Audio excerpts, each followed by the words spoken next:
దేవుని కృపను బట్టి పోయిన వారం మనము ప్రకటన గ్రంథం 5వ అధ్యాయాన్ని మనం అందరం కలిసి ధ్యానం చేసామండి. మరి ఒకసారి మనం ఒక ఫ్యూ సెకండ్స్ మనం రీక్యాప్ చేసుకుంటే, ప్రకటన గ్రంథము చాలా శ్రేష్టమైన గ్రంథం అని మనం చూసాం. 1వ అధ్యాయం 3వ వచనంలో సమయం సమీపించినది కనుక ఈ ప్రవచన వాక్యములు చదువువాడును వాటిని విని ఇందులో వ్రాయబడిన సంగతులను గైకొని వారును ధన్యులు అని మనము చూసాం. ప్రకటన గ్రంథానికి వచ్చినప్పుడు ఎప్పుడు కూడా ఈ వాక్యం మనం గుర్తు చేసుకోవాలి. సమయం సమీపించింది కనుక ఈ వాక్యాన్ని చదువువాడు, ఈరోజు చదువుతున్న మనందరం కూడా ధన్యులు మన దేవుని వాక్యం చెప్తా ఉంది. వాటిని వింటా ఉన్నాం మనం, కాబట్టి మనం ధన్యులం. ఇంకా సంపూర్ణ ధన్యులం అవ్వాలి అని అంటే మనం చదివిన వాటిని విన్న వాటిని మన జీవితాల్లో గైకొన్నట్లయితే మనం సంపూర్ణమైన ధన్యులం అవుతాం అని దేవుని వాక్యం సెలవిస్తూ ఉంది. ప్రకటన గ్రంథానికి ఒక్కదానికి ఈ బ్లెస్సింగ్ ఉందండి. మిగతా అన్నిటికి కూడా దేవుని వాక్యం ఏం చదివినా బ్లెస్సింగ్ ఉంటుంది. బట్ స్పెసిఫిక్గా దేవుడు ప్రకటన గ్రంథాన్ని చదివినా విన్నా దాని ప్రకారం జీవించిన మనం ధన్యులం అని దేవుని వాక్యము చెప్తా ఉంది. తర్వాత ఈ అంత్య దినాల్లో దేవుని వాక్యంను అంటే రాబోతున్నటువంటి సంగతులను ముందుగానే దేవుడు రాసించిన గ్రంథం ప్రకటన గ్రంథం. న్యూ టెస్టిమెంట్లో మనకు ఒకే ఒక ప్రాఫెసీ బుక్ ఉంది కదా. ఓల్డ్ టెస్టిమెంట్లో we have lot of prophecy books. We have some major prophecy books and minor prophecy books. Major వచ్చేసి ఒక ఐదు బుక్స్ ఉన్నాయి కదా. యెషయా, Jeremiah, Lamentations, Ezekiel and Daniel. ఈ 5 బుక్స్ని కూడా మేజర్ ప్రాఫెసీ అంటారు ఓల్డ్ టెస్టిమెంట్లో. తర్వాత మనకి 12 మైనర్ ప్రాఫెసీస్ ఉన్నాయి. హోషయా నుండి మలాకి వరకు కూడా 12 చిన్న ప్రవక్తల గ్రంథాలు అంటారు. తర్వాత న్యూ టెస్టిమెంట్లోకి వచ్చేసి ఒకే ఒక గ్రంథం మనకి ప్రాఫెసీ ఉంది, that is called book of revolution. అయితే ఈ రెవల్యూషన్ చాలా శ్రేష్టమైన గ్రంథం అని అంటాం, ఎందుకంటే ఇందులో చాలా గొప్ప సంగతులు దేవుడు రాసించాడు.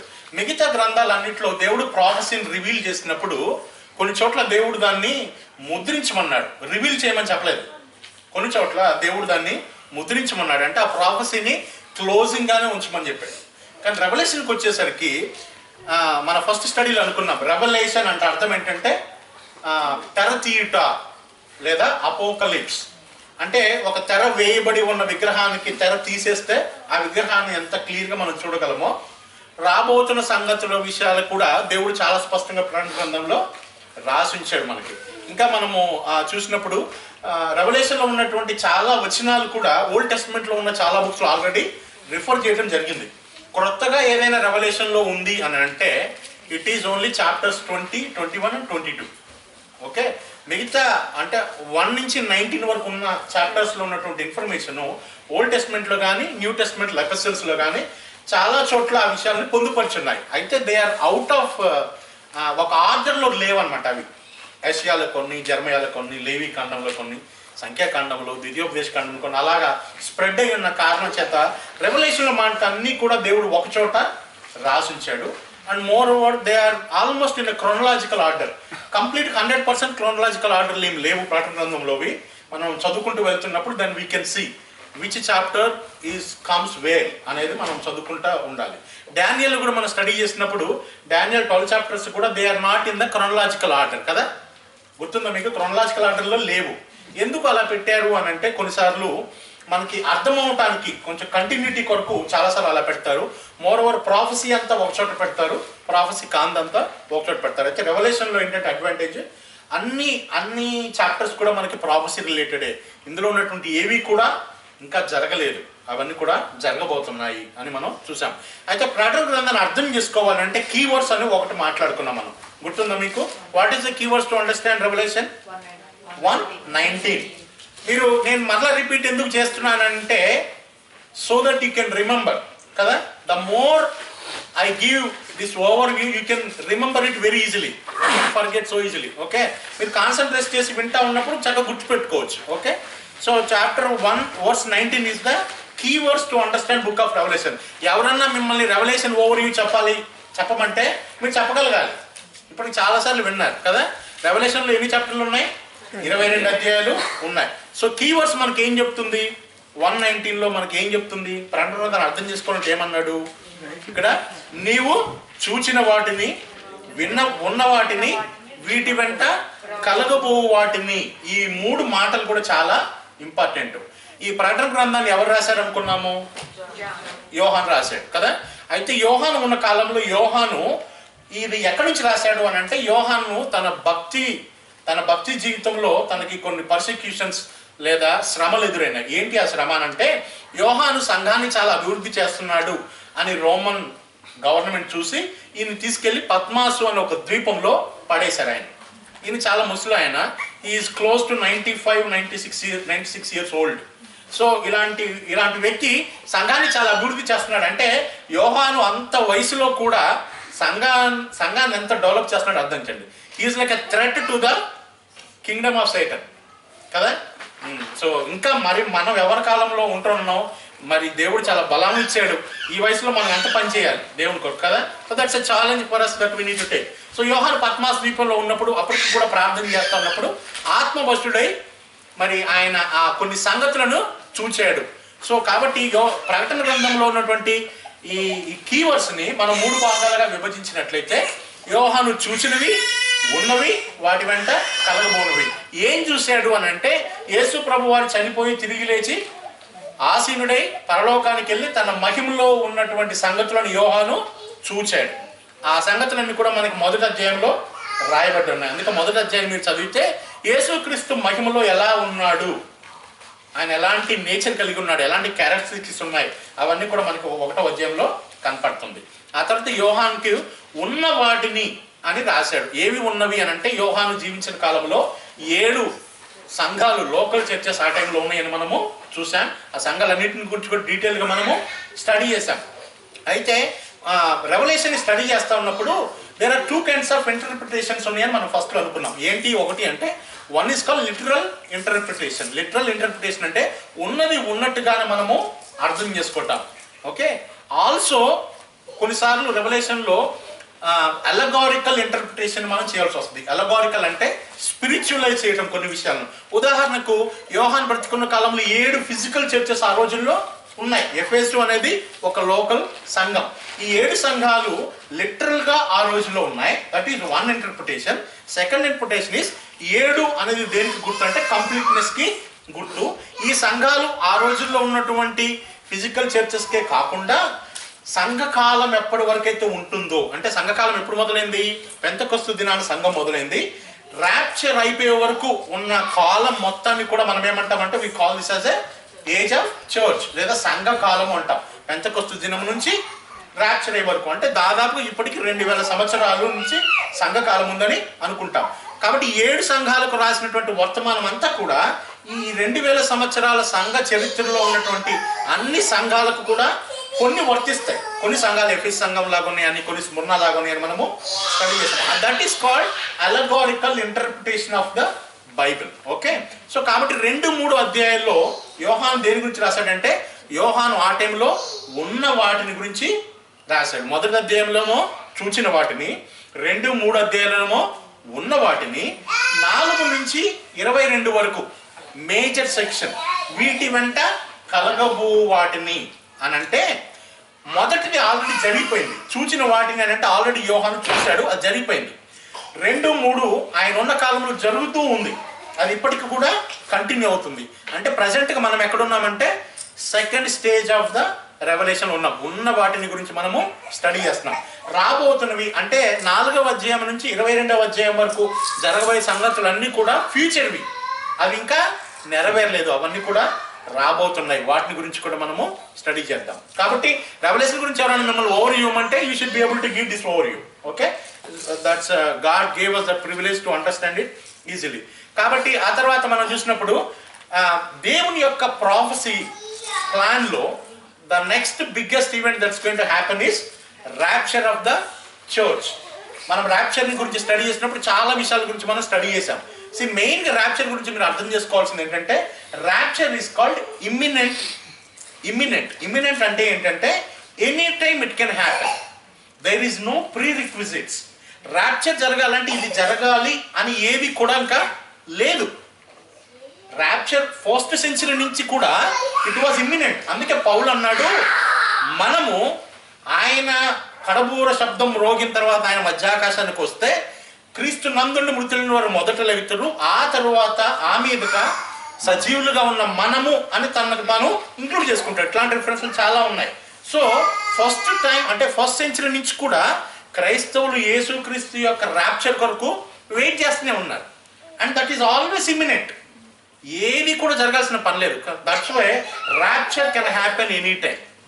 చాలాసార్లు బైబిల్ చదువుతున్నప్పుడు we get confused with 2 words. ఒకటి ఏంటంటే యేసుక్రీస్తు దొంగలాగా వస్తాడు, ఆ దినము ఎవరికి తెలీదు, తండ్రికి ఒకరికి తెలుసు అనేది మనం చదువుకుంటా ఉంటాం. ఆ తర్వాత ఆయన రాబోతున్న దినాలు నోవాహు లాగా, లోతు దినాల్లాగా ఉంటాయి అంటాం. ఇంకొన్ని చోట్ల మనం స్టడీ చేసినప్పుడు భయంకరమైన ఆ దినము లేదా యెహోవా దినము, యెహోవా ఉగ్రత దినము అని చదువుతూ ఉంటాం.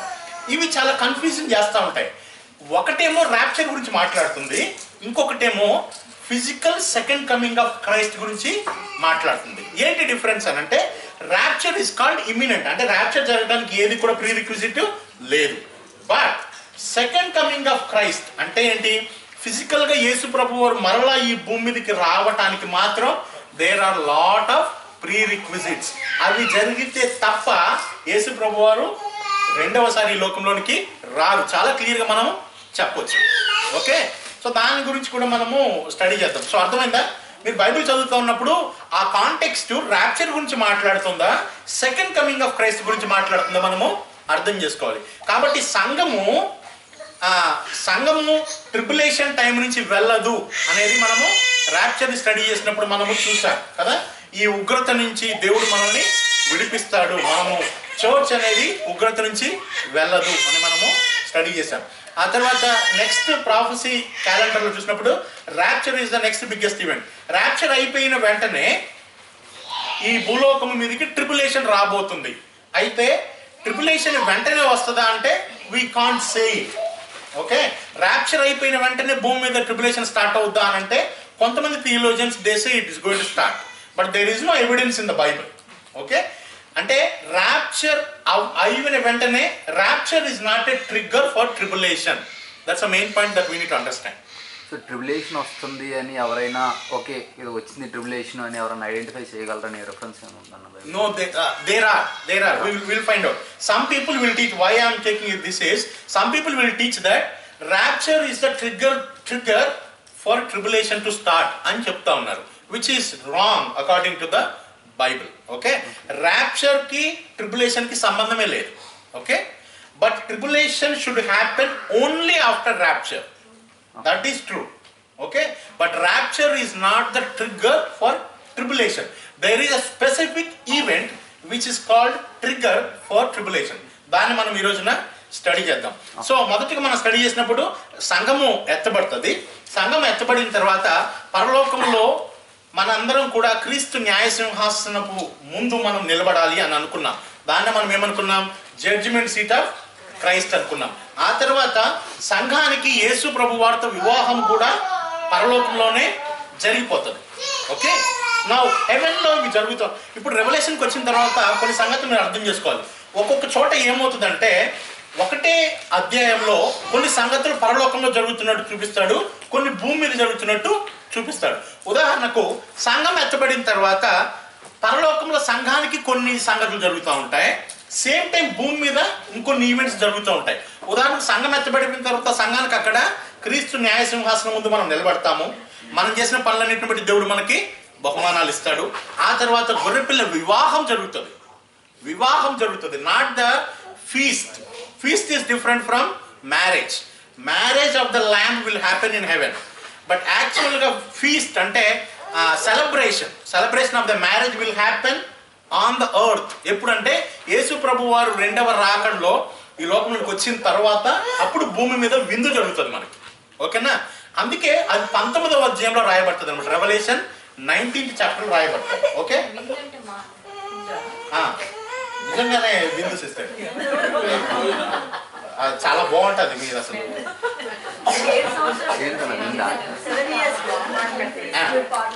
సో హెవెన్ లో ర్యాప్చర్ అయిపోయి జడ్జిమెంట్ సీట్ ఆఫ్ క్రైస్ట్ అయిపోయి మ్యారేజ్ ఆఫ్ ద ల్యాంబ్ అక్కడ అవుతా ఉన్నప్పుడు భూమి మీద 7 సంవత్సరాలు శ్రమలు మహాశ్రమలు జరుగుతాయి. దీన్నే బైబిల్ ఏమని కాల్ చేస్తుంది అంటే ట్రిబులేషన్ టైం అంటారు. ఓకే, భూమి మీద ట్రిబులేషన్ టైం జరుగుతుంది. దీన్నే కొంతమంది ఏమంటే ఇది 7 సంవత్సరాల కాలం. ఎందుకు 7 సంవత్సరాలు అనేది కూడా మనం స్టడీ చేద్దాం ఈ రోజున. అయితే ఈ ట్రిబులేషన్ కొంతమంది ఏం చేస్తారంటే 7 సంవత్సరాలని 2 భాగాలుగా విడగొట్టి మొదటి 3.5 సంవత్సరాలనేమో శ్రమలు అని, లాస్ట్ 3.5 సంవత్సరాలనేమో మహాశ్రమలు అని అంటారు. అంటంలో తప్పులేదు. But Bible calls the whole 7 years as tribulation time, లేదా యెహోవా ఉగ్రత దినము, భయంకరమైనటువంటి దినము. There are so many names in the Bible, they were used. చాలాసార్లు ఓల్డ్ టెస్ట్మెంట్ చదువుతున్నప్పుడు, యెషయా గ్రంథము, ఇర్మియా గ్రంథం చదువుతున్నప్పుడు సడన్గా యెహోవా ఇశ్రాయేల్ ప్రజలందరినీ తన ఉగ్రత దినమందు ఇలా చేస్తాడు రాస్తాడు. అప్పుడు మనకు అర్థం కాదు దేని గురించి మాట్లాడుతున్నాడు ఇక్కడ అంటే. ఆ కాంటెక్స్ట్ని మనం అర్థం చేసుకోకపోతే అది that is related to tribulation అనేది మనకి అర్థం కాదనమాట. అర్థమవుతుందా? చాలాసార్లు ఐజయా 65 చదువుతున్నప్పుడు ఐజయా 65 దేని గురించి మాట్లాడుతుంది కదా, అది మిలీనియం గురించి మాట్లాడుతుంది. కాబట్టి వీటన్నిటిని కూడా మనం బ్యాక్ వెళ్ళి మనం స్టడీ చేస్తాం. సో మీకు జనరల్గా ఒక కాంటెక్స్ట్ బ్రదర్ దేని గురించి మాట్లాడుతున్నారో అని అర్థం చేసుకోవాలంటే you need to understand these 2 things. బైబిల్లో ఎక్కడైనా యెహోవా ఉగ్రత దినము, యెహోవా నియమించినటువంటి దినము, లేదా ద రాత్ ఆఫ్ గాడ్, బైబిల్లో చాలా పేర్లు ఈ ట్రిబులేషన్కి రాయబడ్డాయి. ఉదాహరణ కొన్ని చెప్తా నేను. ద డే ఆఫ్ జెహోవా అంటే యెహోవా దినము అని ఉంటుంది, జోయల్ 1:15లో. ఇంకో చోట the great and terrible day of the Lord, the great and terrible day of the Lord, అది వచ్చేసి మాలకై 4లో ఉంది. The time of Jacob's trouble, ఇంకో చోట టైమ్ ఆఫ్ జేకబ్స్ ట్రబుల్ అని ఉంది, జెరమయా 37లో. The indignation time, Daniel 11:36. The day of vengeance, Isaiah 34:8. The day of wrath, Zephaniah 1:15. The day of darkness, Joel 2:2. The tribulation, కొన్ని చోట్ల tribulation కూడా రాయబడింది, Deuteronomy 4:30. ఇట్లా బైబిల్, ఇవి కొన్ని రిఫరెన్సెస్లే, ఇలాంటి బైబిల్లో చాలా చోట్ల రాయబడ్డాయి. బట్ అన్నీ కూడా ఒకదాని గురించి మాట్లాడుతుంది అనమాట. That is called a period of 7 years of God's wrath. ఎంత ఉగ్రత అనంటే ఇప్పటి వరకు భూమి మీద అటువంటి ఉగ్రత ఎప్పుడు కూడా రాలేదు, రాబోదన్నమాట. అంత ఉగ్రతని దేవుడు ఈ 7 సంవత్సరాల్లో భూమి మీద పంపించబోతున్నాడు. ఓకే, ఈ రోజున మనం ట్రిబులేషన్కి ఇంట్రడక్షన్ లాగా చదువుదాం. ఓకే, 6వ అధ్యాయం నుంచి 19వ అధ్యాయం వరకు మనకి కంప్లీట్గా ఈ అన్ని అధ్యాయాలు కూడా ట్రిబులేషన్ డీటెయిల్స్ అని చాలా డీటెయిల్గా రాసి ఉన్నాయి. అయితే ఇన్ని అధ్యాయాల్లో రాయబడిందంటే it must be an important one, right? So tribulation 7 సంవత్సరాలు ఎందుకు కదా? ఇప్పుడు దేవుడు ఒకటి పెట్టాడు అని అంటే there must be an reason for it. So ఈ రోజు మనం ఏంటంటే ట్రిబులేషన్ అసలు దేవుడు ఎందుకు పెట్టాడు కదా? There are 5 questions that we need to answer. Tonight we will study those 5 questions. ఏంటి అని అంటే, ఈ ట్రిబులేషన్ అనేది ఎవరికి దేవుడు నియమించాడు? For whom God has appointed this tribulation, first question. Second, why God has appointed this 7 year tribulation కదా? ఎవరికి నియమించాడు, ఎందుకు నియమించాడు, ఎప్పుడు స్టార్ట్ అవుతుంది, okay, when it is going to start, how long it is going to be కదా? ఆ తర్వాత 5th క్వశ్చన్ ఏమంటే, what are the details of the tribulation or what it will be look like. Okay, for who, why, when it is going to happen, how long it's going to happen, what are the details. ఈ 5 questions మనం ఈ రోజున answer చేద్దాం. So కాబట్టి మీరు ప్రాఫెసీలోకి వస్తే church age అనుకుంటే, church age అయిపోయిన వెంటనే ఏమవుతుంది, ర్యాప్చర్ అవుతుంది. ర్యాప్చర్ తర్వాత some time after the rapture tribulation start అవుతుంది. ఓకే, అయితే ఈ ట్రిబులేషన్ స్టార్ట్ అవ్వటానికి ముందు కొన్ని ఈవెంట్స్ జరగాలి. ఏంటి ఆ ఈవెంట్స్ అనంటే, ఉదాహరణకు జూయిష్ పీపుల్కి 3rd టెంపుల్ని బిల్డ్ చేయాలి. That is a prerequisite for the tribulation. ఎందుకు అనేది మనం లోపలికి వెళ్ళాక స్టడీ చేద్దాం. Then antichrist should come into the picture. Okay, antichrist అనే ఒక అతను ఈ భూమి మీద ఏర్పడి ఉండాలి. తర్వాత డానియల్ మనం స్టడీ చేసినప్పుడు గుర్తుందా, యాంటీ క్రైస్ట్ గురించి, తర్వాత ఈ టెంపుల్ గురించి కూడా మనము స్టడీ చేసాం. తర్వాత రోమన్ కింగ్డమ్ మరలా రివైవ్ అవ్వాలి, 10 kingdoms రావాలి, అందులో నుంచి 3 రాజులు చనిపోతాడు, ఈ కొత్తగా యాంటీ క్రైస్ట్ వచ్చి అందులో జాయిన్ అవుతాడు. అది మనం డానియల్ స్టడీ చేసినప్పుడు స్టడీ చేసాం. I don't know how many of you remember it, but tonight we will just go back to little details of Daniel also. ఓకేనా? సో మొదటగా ఏంటంటే, అసలు ఈ ట్రిబులేషన్ దేనికి, ఆర్ హూ అంటే దేవుడు ఈ ట్రిబులేషన్ ఎవరికి నియమించాడు అనేది మనము స్టడీ చేద్దాం. అన్న ఇప్పుడు ర్యాప్చర్ వచ్చినప్పుడు ముందు మృతులైన వారు లెగుస్తారు అని చెప్తున్నారు కదన్నా. అవును. మృతులైన వాళ్ళు దేవుని నమ్ముకున్న వాళ్ళే లెగుస్తారు, లేకపోతే మిగిలిన వాళ్ళు కూడా లెగుస్తారు? అందుకే అక్కడ ఓటు రాసి ఉంటుంది, క్రీస్తు నందుండి మృతులైన వారు మొదట లేస్తారు. మిగిలిన వాళ్ళు పరిస్థితి ఏంటన్నా? మిగిలిన వాళ్ళు అంటే ఎవరు? దేవుని నమ్ముకున్న నమ్ముకున్న వారు ఇక్కడే ఉంటారు. నమ్ముకోకుండా చనిపోయిన వాళ్ళు. ఓకే, సో ఇప్పుడు ఏ వ్యక్తి చనిపోయినా, ఓకే చనిపోయినా సరే ప్రభువుని నమ్ముకొని చనిపోయారనుకో, వాళ్ళ శరీరాలు భూమి మీదనే మనం పాచి పెడితే భూమిలో ఉండిపోతాయి, కాల్ చేస్తే బూడిదలో ఏం చేస్తే జరుగుతుంది. కానీ వారి ఆత్మ మాత్రం వెంటనే వాళ్ళు బిలీవర్స్ అయితే దేవుడి సన్నిధికి వెళ్ళిపోతుంది. ఆత్మ అంటే ఇప్పుడు ర్యాప్చర్ వచ్చినప్పుడు లెగిసేది బాడీలో, ఆత్మ ఆల్రెడీ దేవుని దగ్గర, వాళ్ళ ఆత్మలు ఆల్రెడీ దేవుని దగ్గర ఉన్నాయి. ప్రభునందు ఉండి ప్రభువును తెలుసుకొని చనిపోయిన వాళ్ళ ఆత్మలు పరలోకంలో దేవుని దగ్గరే ఉన్నాయి. వాళ్ళ బాడీలు మాత్రం ఈ లోకంలో ఎక్కడ పెడితే అక్కడ ఉన్నాయి. క్రీస్తుని తెలియకుండా చనిపోయిన వాళ్ళు ఉంటారు కదా, వాళ్ళ ఆత్మలు డైరెక్ట్గా నరకానికి వెళ్తాయి. Not the lake of fire, but it's called hell. Hell is different from lake of fire. అవి మనము తర్వాత రెవల్యూషన్కి వచ్చిన డీటెయిల్ చదవచ్చు. ఓకేనా, will go into that. So that is one reason, but even if you burn it, there is no problem. Doesn't matter what you do to the body. ఏమవుతుందంటే rapture జరిగినప్పుడు పరలోకంలో దేవునితో ఉన్న ఆత్మ దేవునితో పాటు క్రిందకు వస్తుంది. కిందకు వచ్చిన తర్వాత తన బాడీ ఈవెన్ ఇప్పుడు కాల్ చేసామనుకోండి, బూడిదైపోతుంది కదా, అది గాలికి ఎగిరిపోయి ఎక్కడెక్కడ అంత పడిపోయింది అనుకో, ఆ బాడీ అంతా it will come together again. All this particles will come together, form a new body, glorified body. ఆ బాడీ ఈ ఆత్మతో కలిసిపోయి అది ఒక శరీరంగా, మహిమ శరీరంగా పైకి లభిస్తుంది. ఓకే,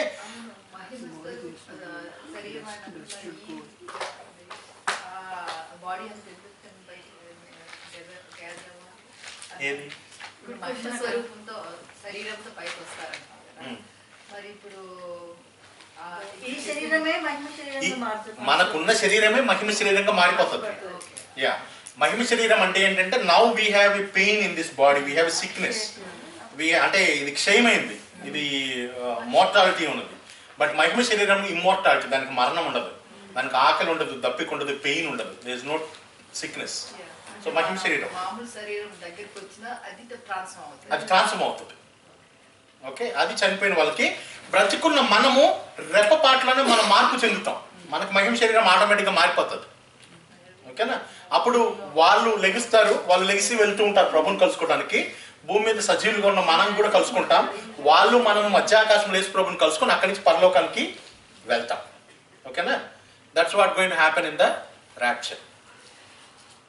క్రీస్తుని నమ్ముకోని వాళ్ళు ట్రిబులేషన్ లో వాళ్ళు ఉండరు కదా, ఒకవేళ చనిపోయిన వాళ్ళు, నమ్ముకోకుండా చనిపోయిన వాళ్ళకి ట్రిబులేషన్ ఉండరు, వాళ్ళు ట్రిబులేషన్ ఉండదు, దే ఆర్ ఇన్ హెల్. ఇప్పుడు చనిపోయిన ధనవంతుడు ఉన్నాడా, లూకాసు వార్త 17వ అధ్యాయంలో ధనవంతుడు లాజరస్ చనిపోయారు కదా. సో ధనవంతుడు ఎక్కడ ఉన్నాడు, నరకంలో ఉన్నాడు, యాతన పడుతున్నాడు. ఓకే, అయితే హెల్లో ఏంటంటే they have a pain in spirit. Okay, their body is still there in this earth, right? One day they are also going to get resurrected. వాళ్ళ శరీరం కూడా రిజరెక్ట్ అవుతుంది. ఎప్పుడు 1000 సంవత్సరాల పరిపాలన అయిపోయిన తర్వాత. ఓకే, ఇప్పుడు ఆ 1000 ఏళ్ల పరిపాలనలో దేవుని నమ్ముకోని వాళ్ళు ఏ పరిస్థితులు అయితే గుండా వెళ్తారో, వీళ్ళు ఆల్రెడీ చనిపోయిన వాళ్ళు కూడా ఆ పరిస్థితులు గుండా వెళ్ళాల్సిందే. అంటే వాళ్ళ గురించి వాళ్ళకి సపోజ్ మన ఇండియాకి క్రీస్తుని తెలిసింది ఒక సమ్ డే తర్వాత క్రీస్తు గురించి తెలిసిందన్న, తెలియక ముందు చనిపోయిన వాళ్ళందరూ ఇప్పుడు హెల్లో ఉన్నారు. వాళ్ళంతా 1000 ఏళ్ల పరిపాలన కాలంలో ఏ అయితే ఇబ్బందులు గుండా వెళ్ళాలో వాళ్ళందరూ అందులో నుండి వెళ్ళాల్సిందే, పూర్తిగా దేవుడి గురించి తెలియని వాళ్ళు. Okay, wait here. So we have the rapture, right? And then we have 7 years of tribulation.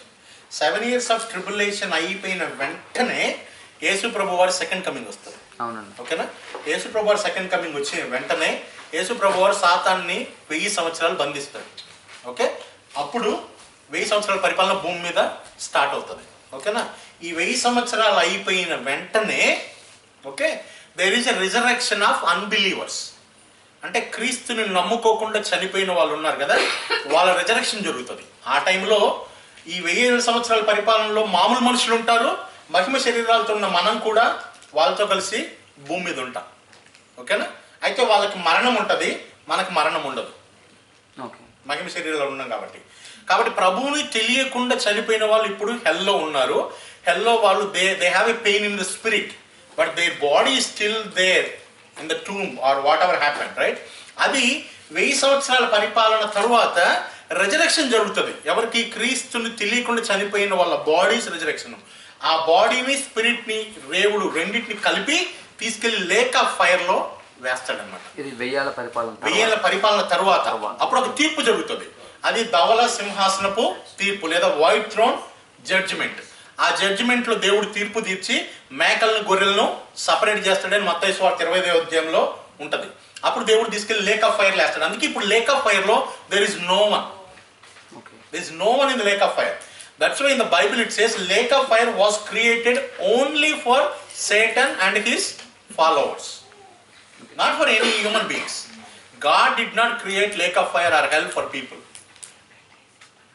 People ఇప్పుడు సాతాను వాళ్ళ వాళ్ళందరూ కూడా లేక్ ఆఫ్ ఫైర్ లో ఉన్నారు. ఎవరు లేరు. సాతాను ఇప్పుడు పని చేస్తున్నాడు కదా భూమి మీద. So there is nobody in the lake of fire. ఓకేనా? అందుకే యేసు ప్రభు వారు సువార్తలో ఒక చోట అంటారు కదా, మీ శరీరాన్ని చంపు వాడికే మీరు భయపడకండి, కానీ శరీరాన్ని ఆత్మను రెండింటినీ నరకములో వేయగలిగిన ఆయనకి మీరు భయపడండి. సాతాను ఏం చేయగలడంటే, మహాన్ ఏం చేయగలడంటే నీ శరీరాన్ని చంపగలడు కదా, బట్ ఈ cannot do anything your spirit is eternal. కానీ దేవుడు నీ శరీరాన్ని ఆత్మని రెండింటిని కూడా నరకంలో వేయగలడు. అందుకే యేసు ప్రభువు నీ శరీరాన్ని ఆత్మని రెండింటిని వేయగలిగిన వాడికి నువ్వు భయపడు అంటాడు. అర్థమవుతుందా? So even in the lake of fire we will have a torment in our body if you don't believe in Christ. And think about it. బిలీవర్గా ఉన్న వాళ్ళకేమో మహిమ శరీరాలు గ్లోరిఫికేషన్ ఉంటుంది. అన్న ప్రశ్న అడిగిన క్వశ్చన్ యాక్చువల్లీ ఏంటంటే, అసలు సువార్త రీచ్ అవ్వక చనిపోయారు అనుకున్నాను, అసలు అప్పుడు పరిస్థితి ఏంటి? సో ఇప్పుడు సువార్త తెలిసి వెళ్ళకపోతే మన ఫోర్ ఫాదర్స్ ఉన్నారు కదా, అంటే so they will be judged according to their conscious. వాళ్ళ హృదయంలో ఉన్న మనస్సాక్షి ఉంటుంది కదా. ఎవడైనా సరే, even go and take people who live in jungles of Amazon, right? They have a conscious. వాడు దొంగతనం చేస్తున్నాడు అనుకో, వాడి కాన్షియస్ చెప్తుంది, అరే దొంగతనం నువ్వు చేయకూడదురా. మర్డర్ చేస్తున్నాడు అనుకో, వాడి కాన్షియస్ చెప్తుంది. గాస్పల్ తెలియక్కర్లేదు వాళ్ళకి. కానీ ఎప్పుడైతే ఆ మనస్సాక్షికి లోబడి వారు జీవిస్తూ ఉంటారో చూడు, అప్పుడు దేవుడు వాళ్ళకి సువార్త పంపిస్తూ ఉంటాడు. అర్థమవుతుందా? ఇథియోపియా నుంచి ఒక యూనక్ వస్తాడు, యెరూషలేం దేవాలయానికి వచ్చి దేవుణ్ణి వర్షిప్ చేసి పోతుంటాడు. He doesn't know anything about God. ఎక్కడో వినుంటాడు, దేవుని వర్షిప్ చేయడానికి వచ్చాడు. God has seen his intention, అంటే తన హృదయ వాంఛని దేవుడు చూశాడు. అప్పుడు ఫిలిప్ని తీసుకెళ్లి సువార్త చెప్పించి తను రక్షించాడు. సేమ్ కొర్నేలి కూడా అన్యుడే, ప్రభుని తెలియని వ్యక్తే. కానీ ప్రభుని తెలుసుకోవాలి, దేవుడు ఎవరో తెలుసుకోవాలి, ఆకాశం ఉంది ఆ దేవుడు ఎవరో తెలుసుకోవాలని అన్న తృష్ణ ఉంది. కాబట్టి కొర్నేలి దగ్గరికి దేవుడు పేతురుని పంపించి సువార్త ప్రకటించాడు. సేమ్ ఇలా అంతే, ఎక్కడైనా ప్రభు. అందుకే we have so much of responsibility now, right? As a children of God now we know what is going to happen to the people, right? That is why Bible. మన దేశంలోనే చాలా మందికి ఇంకా అట్నే ఉన్నారు కదా తెలియకుండా. That's why we have responsibility. That's why we say again and again, pray for those people. Pray. మనం ప్రార్థన చేసినప్పుడు దేవుడు వారికి సువార్తను పంపిస్తాడు. There is no doubt. God want to save them. But వాళ్ళు ఎవరైనా పర్పస్ఫుల్గా రిజెక్ట్ చేశారనుకో, then God cannot even do anything, because God won't force people to accept him. Why? Because God has given us the freedom of choice. Free విల్ని మనకి ఇచ్చాడు, దాన్ని honour చేస్తాడు దేవుడు. అందుకే Bible we can call God as a gentleman. He doesn't come without knocking the door. If we want to enter into your life, he always knocks it. With your permission only, he will take control or authority over your life. So that's very important. Okay? So ఈ tribulation గురించి మనం study చేసేటప్పుడు, ఈ tribulation అనేది చాలా ఉగ్రత అండి, భూమి మీదకి రాబోతా ఉంది. ఇంకా ఇలాంటి ఉగ్రత ఎప్పుడు రాలేదు, ఎప్పుడు రాబోదు కూడా. అయితే ఈ ఉగ్రత గురించి మనం స్టడీ చేసేటప్పుడు ఎవరికి దేవుడు దీన్ని నియమించాడు అని మనము స్టడీ చేద్దాం. దానికి ఇర్మియా కొన్ని రిఫరెన్స్లు మనం చదవాల్సి వస్తుంది. సో దయచేసి మీరు నోట్ చేసుకోండి, లేదా మీ బైబిల్స్ ఓపెన్ చేయండి. ఇర్మియా గ్రంథం 30వ అధ్యాయము 4 నుంచి 9 వచనాలు చదువుదాం. ఇర్మియా 34:9. దేని గురించి అంటే ఈ ట్రిబులేషన్ ఎవరికి దేవుడు నియమించాడు అనే క్వశ్చన్కి ఆన్సర్ కొరకు విల్ రీడ్ దోస్. ఫాస్ట్గా చదవాలి. ఇర్మియా 34:9. యెహోవా ఇశ్రాయేలు వారిని గూర్చియు యోధా వారిని గూర్చియు సెలవిచ్చిన మాటలు ఇవి. యెహోవా ఇట్లనెను, సమాధానము లేని కాలమున భీతి చేతను దిగులు చేతను జనులు కేక వేయగా వినుచున్నాము. మీరు విచారించి తెలుసుకొనిడి, పురుషులు ప్రసూతి వేదనతో పిల్లలను కందురా, ప్రసవ వేదన పడి స్త్రీల వలె పురుషులందరూ నడుము మీద చేతులుంచుకొనుటయు వారి ముఖములు తెల్లబారుటయు నాకు కనబడుచున్నదేమి? అయ్యో, ఎంత భయంకరమైన దినము! అట్టి దినము మరి ఒకటి రాదు. అది యాకోబు సంతతి వారికి ఆపద తెచ్చు దినము. అయినను వారు దానిలో పడకుండా రక్షింపబడదురు. సైన్యములకు అధిపతి యెహోవా ఇలాగ సెలవిచ్చుచున్నాడు, నీకున్న కాడి నీ మెడ నుండకుండా ఆ దినమున నేను దాని విరిచి నీ కట్లను తెంపెదను. ఇకను అన్యులు యాకోబు సంతతి వారి చేత దాస్యము చేయించు కొనరు, కానీ వారు తమ దేవుడైన యెహోవా నగు నేను వారి మీద రాజుగా నియమించు దావీదును సేవించుదురు. చాలు, థ్యాంక్ యూ. సో ఇక్కడ మనం చూస్తే 4వ వచనంలో యెహోవా ఇశ్రాయేలు వారిని గురించి యూదా వారిని గురించి సెలవిచ్చిన మాటలు. ఓకే, ఇప్పటికి ఇర్మియా అంటే 600 BCకి సంబంధించిన ప్రవక్త అయిన. ఆ టైంకి ఇశ్రాయేల్ 12 గోత్రాలు 2 భాగాలుగా విడిపోయి ఉన్నారు. 10 గోత్రాలు ఇశ్రాయేలీలు ఆర్ నార్థన్ కింగ్డమ్, 2 గోత్రాల సదర్న్ కింగ్డమ్గా అప్పటికే వాళ్ళు విడిపోయారు. సో ఇక్కడ ఈ ప్రవచనాన్ని మనం జాగ్రత్తగా గమనించినప్పుడు దేవుడు ఎవరి గురించి మాట్లాడుతున్నాడు అంటే ఇశ్రాయేల్ వారిని గురించి యూదా వారిని గురించి దేవుడు సెలవిస్తున్నాడు. అంటే దేవుడు అంటే God is considering all Israel people, all 12 tribes of Jewish, అంటే నేషన్ ఆఫ్ ఇజ్రాయెల్ గురించి దేవుడు ఇక్కడ మాట్లాడుతున్నాడు. ఏమంటున్నాడు అంటే సమాధానం లేని కాలమున భీతి చేతులు దిగులు చేతులు జనులు కేకవేయగా వినుచున్నాను. దేవుడు ఇక్కడ అంటున్నాడు, పురుషుడు ప్రసవ వేదన పడతాడు ఎక్కడన్నా అంటే we know the answer is no. పురుషులకు ప్రసవ వేదనలు ఉండవు.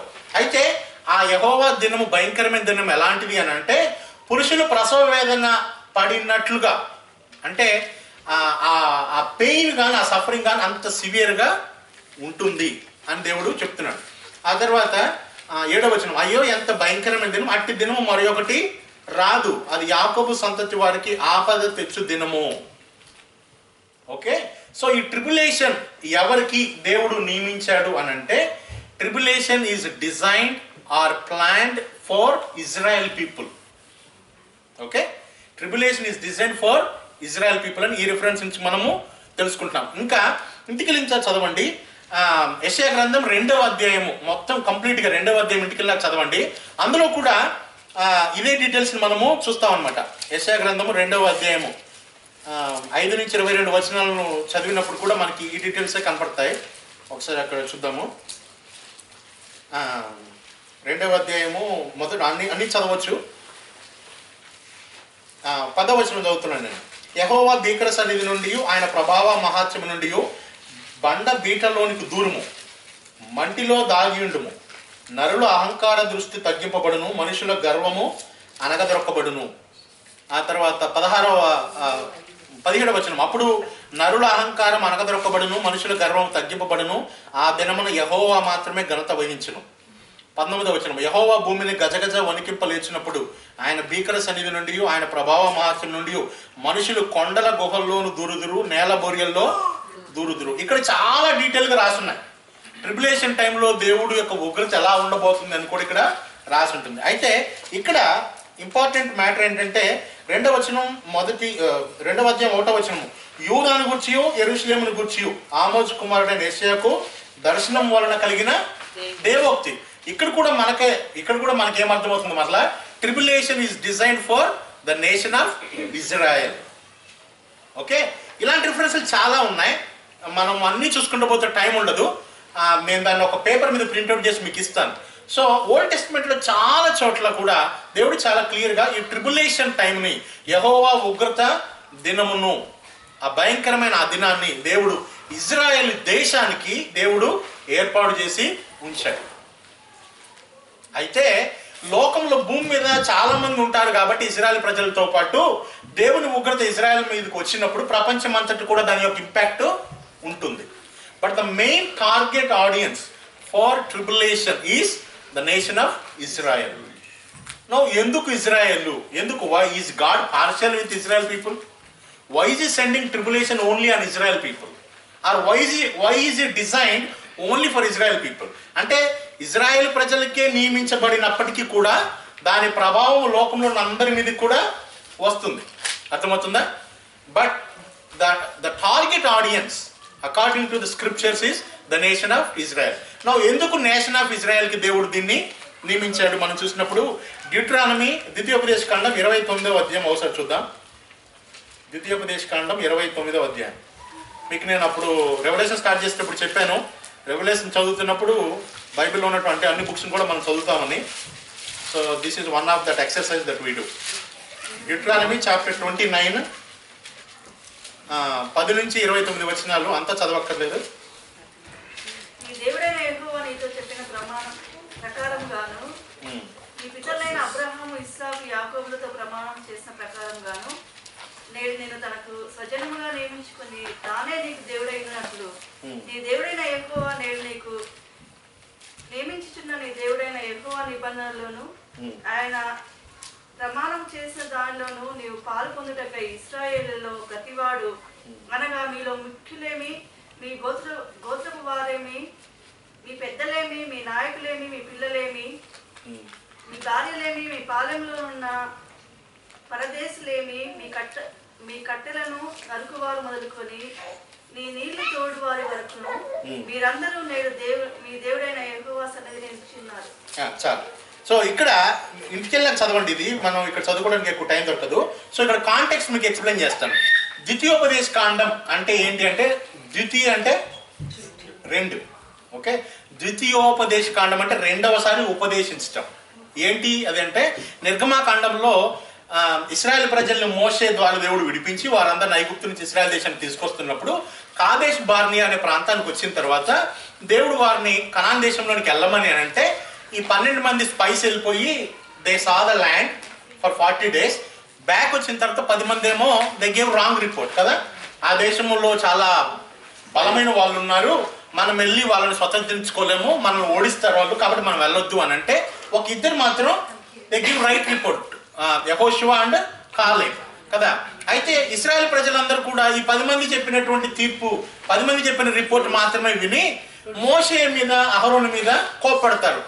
మేము ఐగుప్తులో క్షేమంగా ఉండడం నీకు ఇష్టం లేదా? నువ్వు తీసుకొచ్చి మమ్మల్ని నీ అరణ్యంలో పెట్టావు, మమ్మల్ని అందరిని చంపడానికి నువ్వు ఇక్కడ, మా పిల్లల్ని మమ్మల్ని అందరిని తీసుకొచ్చావు అని మోషే మీద సనుక్కుంటే దేవుడు కోపగించుకొని, మీ అవిధేయతను బట్టి మీరు కనాన్ దేశంలోనికి ఇప్పుడే ప్రవేశించరు, 40 సంవత్సరాలు ఈ అరణ్యంలోనే చుట్టూ తిరుగుతూ ఉంటారు మీరు అని దేవుడు వాళ్ళకి ఆజ్ఞాపించిన కారణాన్ని బట్టి, వాళ్ళ అవిధేయతను బట్టి 40 సంవత్సరాలు కూడా వారు అరణ్యంలోనే తిరుగుతూనే ఉన్నారు, ఒక రౌండ్ సర్కిల్లో తిరుగుతానే ఉన్నారు. దేవుడు అప్పుడు మరలా మోషేను ఇశ్రాయేల్ ప్రజల్ని ప్రేమించి వాళ్ళకి కొన్ని కమాండ్స్ ఇచ్చాడు, 10 commandments.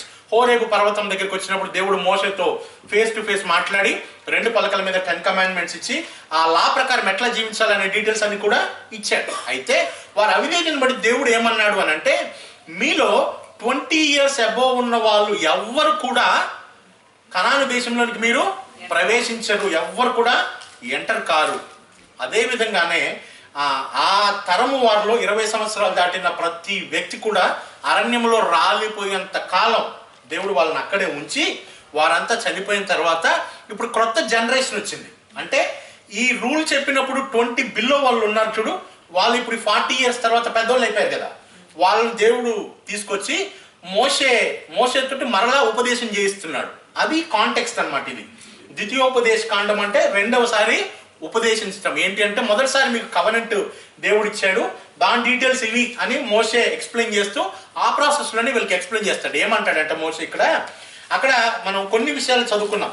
అందరూ ప్రజెంట్ అయి ఉన్నారు. అంటే ఇజ్రాయెల్ ప్రజల్లో ప్రతి ఏజ్ వాళ్ళు కూడా, వాళ్ళ పనోళ్ళు, ఆడవాళ్ళు, మగవాళ్ళు అందరూ కూడా అక్కడ నిలబడి ఉన్నారు. ఇంకొంచెం ఆ చాప్టర్ మీరు చదువుకుంటూ పోతే మోషే ఏమంటాడంటే, ఈ కవెనెంట్ మీకే కాదు, మీ తర్వాత వచ్చే ప్రతి జనరేషన్ కూడా అప్లికబుల్, ఇది దానికి మీరు ఒప్పుకుంటున్నారా అని అన్నప్పుడు ఇశ్రాయేల్ ప్రజలందరూ ఒప్పుకుంటున్నామని they make a firm covenant with God.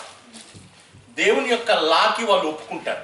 Okay, ఆ లా యొక్క డీటెయిల్స్ ఎక్కడున్నాయంటే మనకి లేవీకాండం 26వ అధ్యాయంలో ఉంటాయి. ఒకసారి అక్కడికి తిరగండి. లేవీకాండం 26వ అధ్యాయం. 26వ అధ్యాయంలో 3వ వచనం చదువుతారు ఎవరైనా? లేవీ కాండము 26వ అధ్యాయం 3వ వచనం. ఇప్పుడు అర్థమవుతున్న కాంటెక్స్ట్, ద్వితీయోపదేశ కాండంలో మోజెస్ వాళ్ళకి రెండవసారి ఉపదేశిస్తున్నాడు, దేవుని యొక్క కవనెంట్ గురించి ఎక్స్ప్లెయిన్ చేస్తున్నాడు. ఈ కవనెంట్ అప్పుడు ఆ టైంలో అక్కడ ఫిజికల్గా నిలబడ్డ వాళ్ళకే కాదు, వారి తర్వాత వచ్చే ఇజ్రాయెల్ సంతతి వారందరికీ కూడా అప్లికబుల్. అంటే ఇజ్రాయెల్ దేశం ఎంత కాలం అయితే భూమి మీద ఉంటుందో, జూ అనే వ్యక్తి ఈ భూమి మీద ఉన్నంత కాలం కూడా ఆ కవనెంట్ ఈజ్ అప్లికబుల్. ఓకేనా? ఆ కవనెంట్ యొక్క డీటెయిల్స్ అంటే డీటెయిల్డ్గా ఎక్కడ రాసినట్టే లేవీ కాండం 26వ అధ్యాయము 3వ వచనం చదువుదాం. మీరు నా కట్టడలను బట్టి నడుచుకొని నా ఆజ్ఞలను ఆచరించి వాటిని అనుసరించి ప్రవర్తించిన ఎడల. చాలు. 3వ వచనం ఏమంటాడంటే, నా కట్టడలను మీరు విని ఆచరించి ప్రవర్తించిన ఎడల. కొంచెం చదవమ్మా. ఇంకా మీ వర్షకాలంలో మీకు వర్షం ఇచ్చలను, మీ భూమి పంటలనిచ్చును, మీ పొలముల చెట్లు ఫలించును, మీ ద్రాక్ష పండ్లు కాలం వరకు మీ నూర్పు సాగుచుండును, మీరు తృప్తిగా భుజించి మీ దేశంలో నిర్భయముగా నివసించెదరు. చాలు. అక్కడి నుంచి అంటే 3వ వచనం నుంచి 13వ వచనం వరకు కూడా ఇవన్నీ మీరు ఇంటికి వెళ్ళి చదువుకోండి. ఓకేనా? 3వ వచనం నుంచి 13వ వచనం వరకు దేవుడు ఏం చెప్తున్నాడంటే, మీరు నేను ఇచ్చినటువంటి లా ప్రకారం కనుక మీరు జీవిస్తే ఇవన్నీ కూడా మీకు బ్లెస్సింగ్స్. ఇవన్నీ కూడా బ్లెస్సింగ్స్, చాలా బ్లెస్సింగ్స్ దేవుడు అక్కడ చెప్పాడు. తర్వాత అవి 13వ వచనం వరకు వస్తాయి. ఇప్పుడు 14వ వచనం చదవండి ఒకసారి. మీరు నా మాట వినక నా ఆజ్ఞలన్నిటిని అనుసరింపక నా కట్టడలను నిరాకరించిన ఎడలను, నా ఆజ్ఞలన్నిటిని అనుసరింపక నా నిబంధనను మీరినట్లు మీరు నా తీర్పుల విషయమై అసహించుకున్న ఎడలను. 14వ వచనం చాలు. 14వ వచనం నుంచి 39వ వచనం వరకు కూడా ఇంకొక సెక్షన్. ఏంటి సెక్షన్ అంటే, దేవుని యొక్క ఆజ్ఞలను కనుక వీరు వినకపోతే వారికి వచ్చే నష్టాలు లేదా కర్స్. ఓకే? బ్లెస్సింగ్స్ ఎన్ని వచనాలు ఉన్నాయి? 4 నుంచి 13 అంటే 9 వచనాలు. కర్సెస్ ఎన్ని ఉన్నాయి? 14వ వచనం నుంచి 39వ వచనం, ఆల్మోస్ట్ డబుల్ ఉన్నాయి. ఓకేనా? సో దేవుడు చాలా క్లియర్గా వాళ్ళకి చెప్తున్నాడు. They are making a covenant కదా. God is not forcing them, they are making a covenant. Willfully they are signing on this covenant. దేవుడు చాలా క్లియర్గా చెప్పాడు, మీరు నా మాట విని నా ఆజ్ఞల ప్రకారము ఇశ్రాయేలు దేశంలో ఇక్కడ ఏంటంటే దేవుని మాట వింటామనంటే నాట్ 1 పర్సన్. ఇజ్రాయెల్ దేశంలో ఉన్న ప్రతి వ్యక్తి కూడా ప్రతి కమాండ్మెంట్ని తూచా తప్పకుండా ఫాలో అవ్వాలి. ఏ ఒక్క కమాండ్మెంట్ బ్రేక్ చేసినా they are breaking the whole law. అర్థమవుతుందా? దేవుడు ఏ కవనెంట్లోకి వాళ్ళని ఎంటర్ చేయించాడు అని అంటే, ద్వితీయోపదేశ కాండంలో మోసెస్ ద్వితీయోపదేశ కాండంలో అధ్యాయం మీరు ఇంటికి వెళ్ళి చదవండి. అక్కడ క్లియర్గా రాస్తాడు మోసే. ఏమని చెప్తాడంటే, ఈ కవనెంట్లోకి ఇక్కడ నిలబడ్డ మీరే కాదు, మీ తర్వాత వచ్చే జనరేషన్స్ అందరూ కూడా అందులో పార్టిసిపెంట్స్. అదొకటి. తర్వాత మీరందరూ కూడా దీన్ని ప్రతి కమాండ్మెంట్ని తూచా తప్పకుండా ఫాలో అవ్వాలి. మీలో ఒక్క కమాండ్మెంట్ బ్రేక్ చేసినా కూడా మీరందరూ కూడా ఈ కవనెంట్ విషయంలో తప్పిపోయినట్టు. కాబట్టి మీ మీదకి ఏమొస్తాయి? కర్సెస్ వస్తాయి. అర్థమవుతుందా? Now is that a possible one for Israel people? యాకోబు గ్రంథం చదివినప్పుడు ఒకడు లాలో ఒక కమాండ్మెంట్ బ్రేక్ చేసినా it is as if is breaking all of them. జేబీకి క్వశ్చన్ అనుకుంట పిల్లలకి, మనం ఎప్పుడో ప్రజ్ఞ చదువుతుంటే విన్నాను. If you break 1 commandment, it's like you are breaking whole law. That is the covenant that God has made with Israel people. అందుకే ద్వితీయోపదేశ కాండంలో మోసెస్ అంటాడు, మీరు ఈ లాని మీరు పాటించలేరని నాకు తెలుసు. ఇశ్రాయేల్లో ఉన్న ఎవడు కూడా దీన్ని పాటించలేరని నాకు తెలుసు. ఓకే? అయినా వాళ్ళు దేవునితో they make a covenant.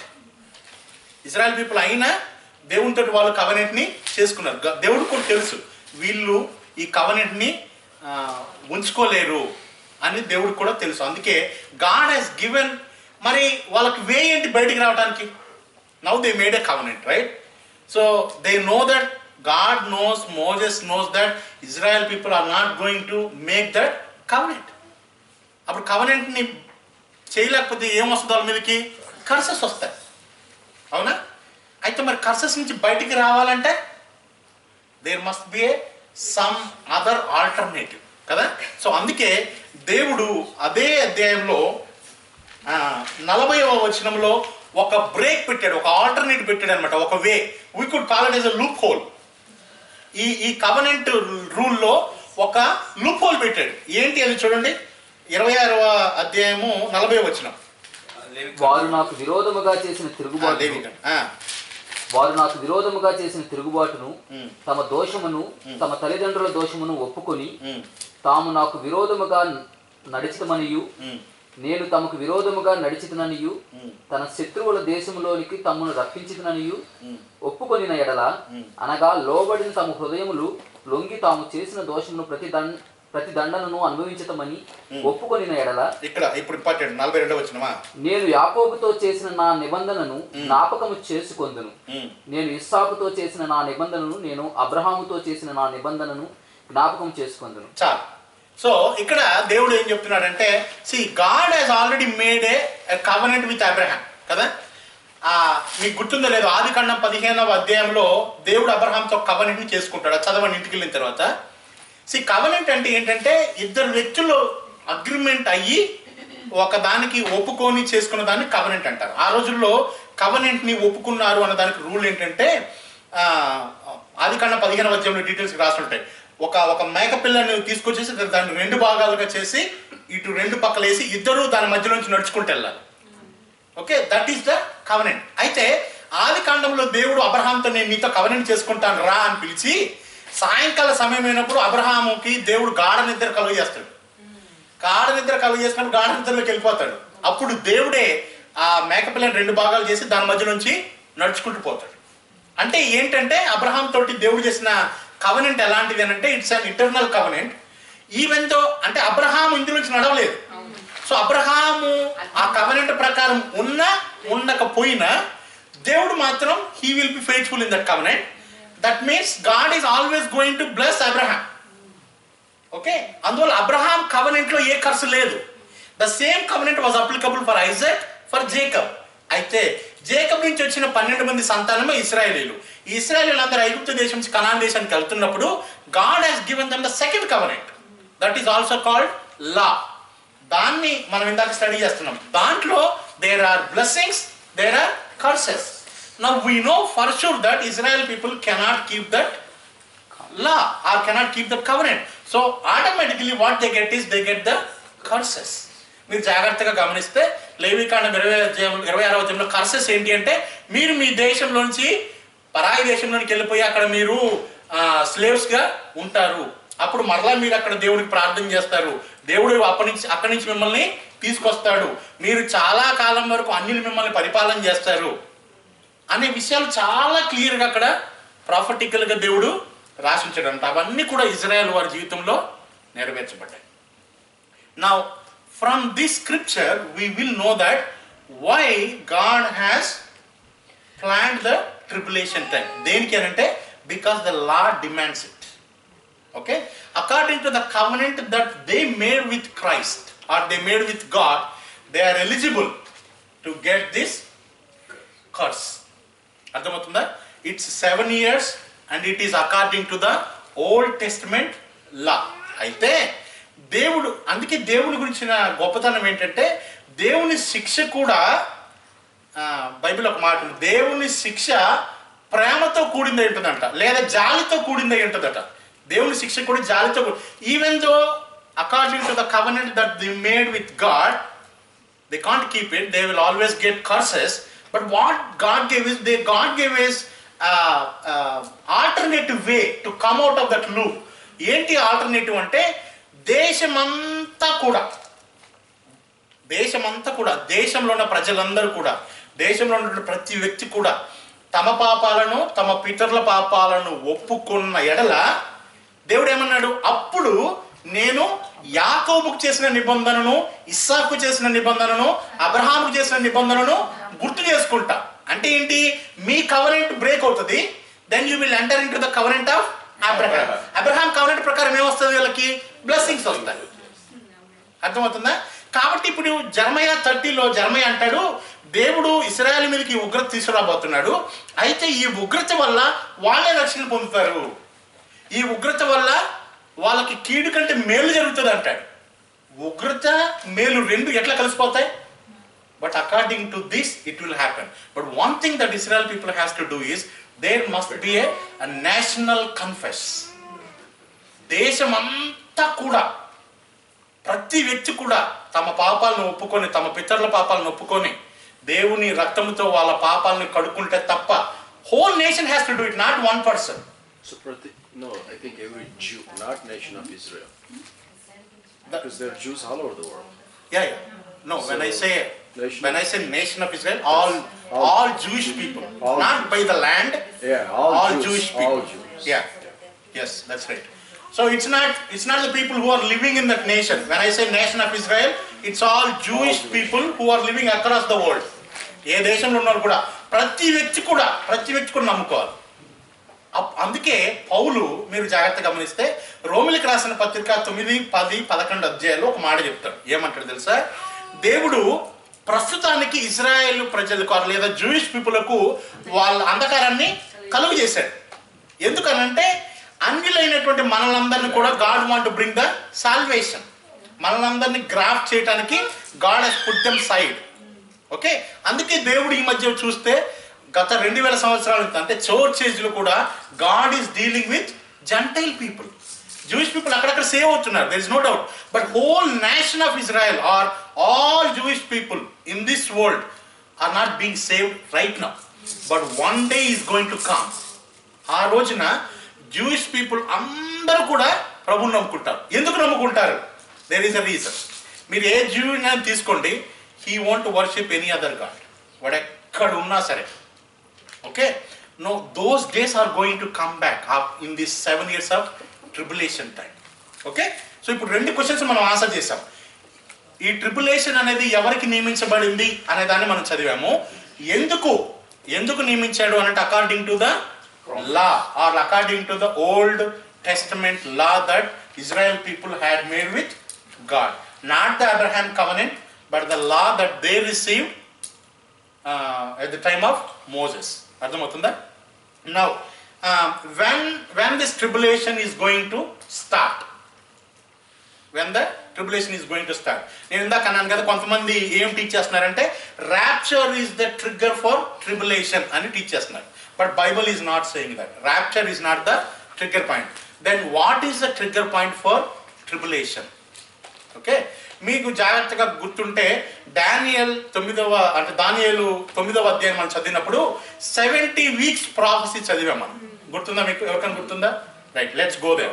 Let's turn our Bibles to అంటే ఇది ఎప్పుడు జరగబోతుంది, ట్రిబులేషన్ ఎప్పుడు స్టార్ట్ అవబోతుంది అనే దానికి క్లియర్గా మనకి ఎవిడెన్స్ ఉంది.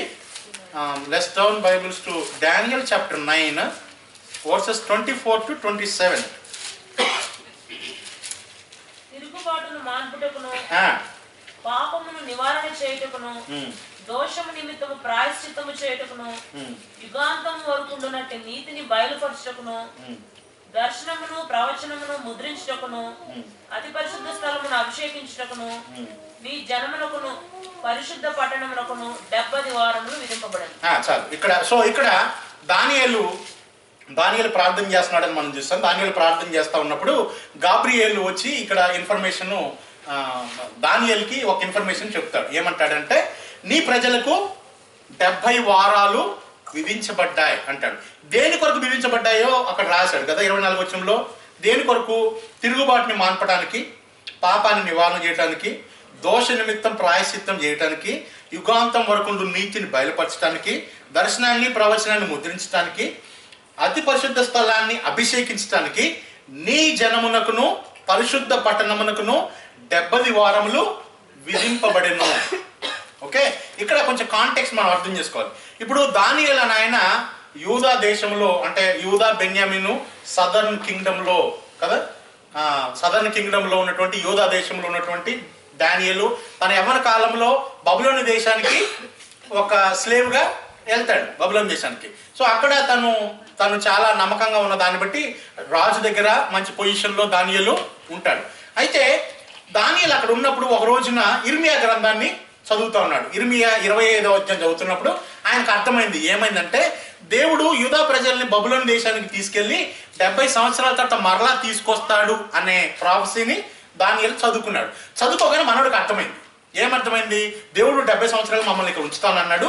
ఇప్పుడు మేము వచ్చేసి ఆల్రెడీ 70 సంవత్సరాలు దాటిపోయింది, ఇప్పుడు 70 సంవత్సరాలు అవుతుంది, కాబట్టి మేము ఇక్కడ ఉండకూడదు, మమ్మల్ని దేవుడు తీసుకెళ్ళిపోతాడు అని అనుకొని లేవీకాండం 26వ అధ్యాయం మనం చదివాం కదా, అక్కడే ఆ చాప్టర్లోనే కింద ఇంకొంచెం ముందుకు వచ్చినప్పుడు 43-44 వచనాల్లో అక్కడ కొన్ని డీటెయిల్స్ రాసున్నాయి. అవి దానియేలుకి అర్థమైపోయినాయి. ఏమని అర్థమైందంటే దేవుడు అక్కడ ఏం చేస్తాడంటే, ఇప్పుడు మనం అనుకున్నాం కదా నేషనల్ కన్ఫెషన్ జరగాలి అని.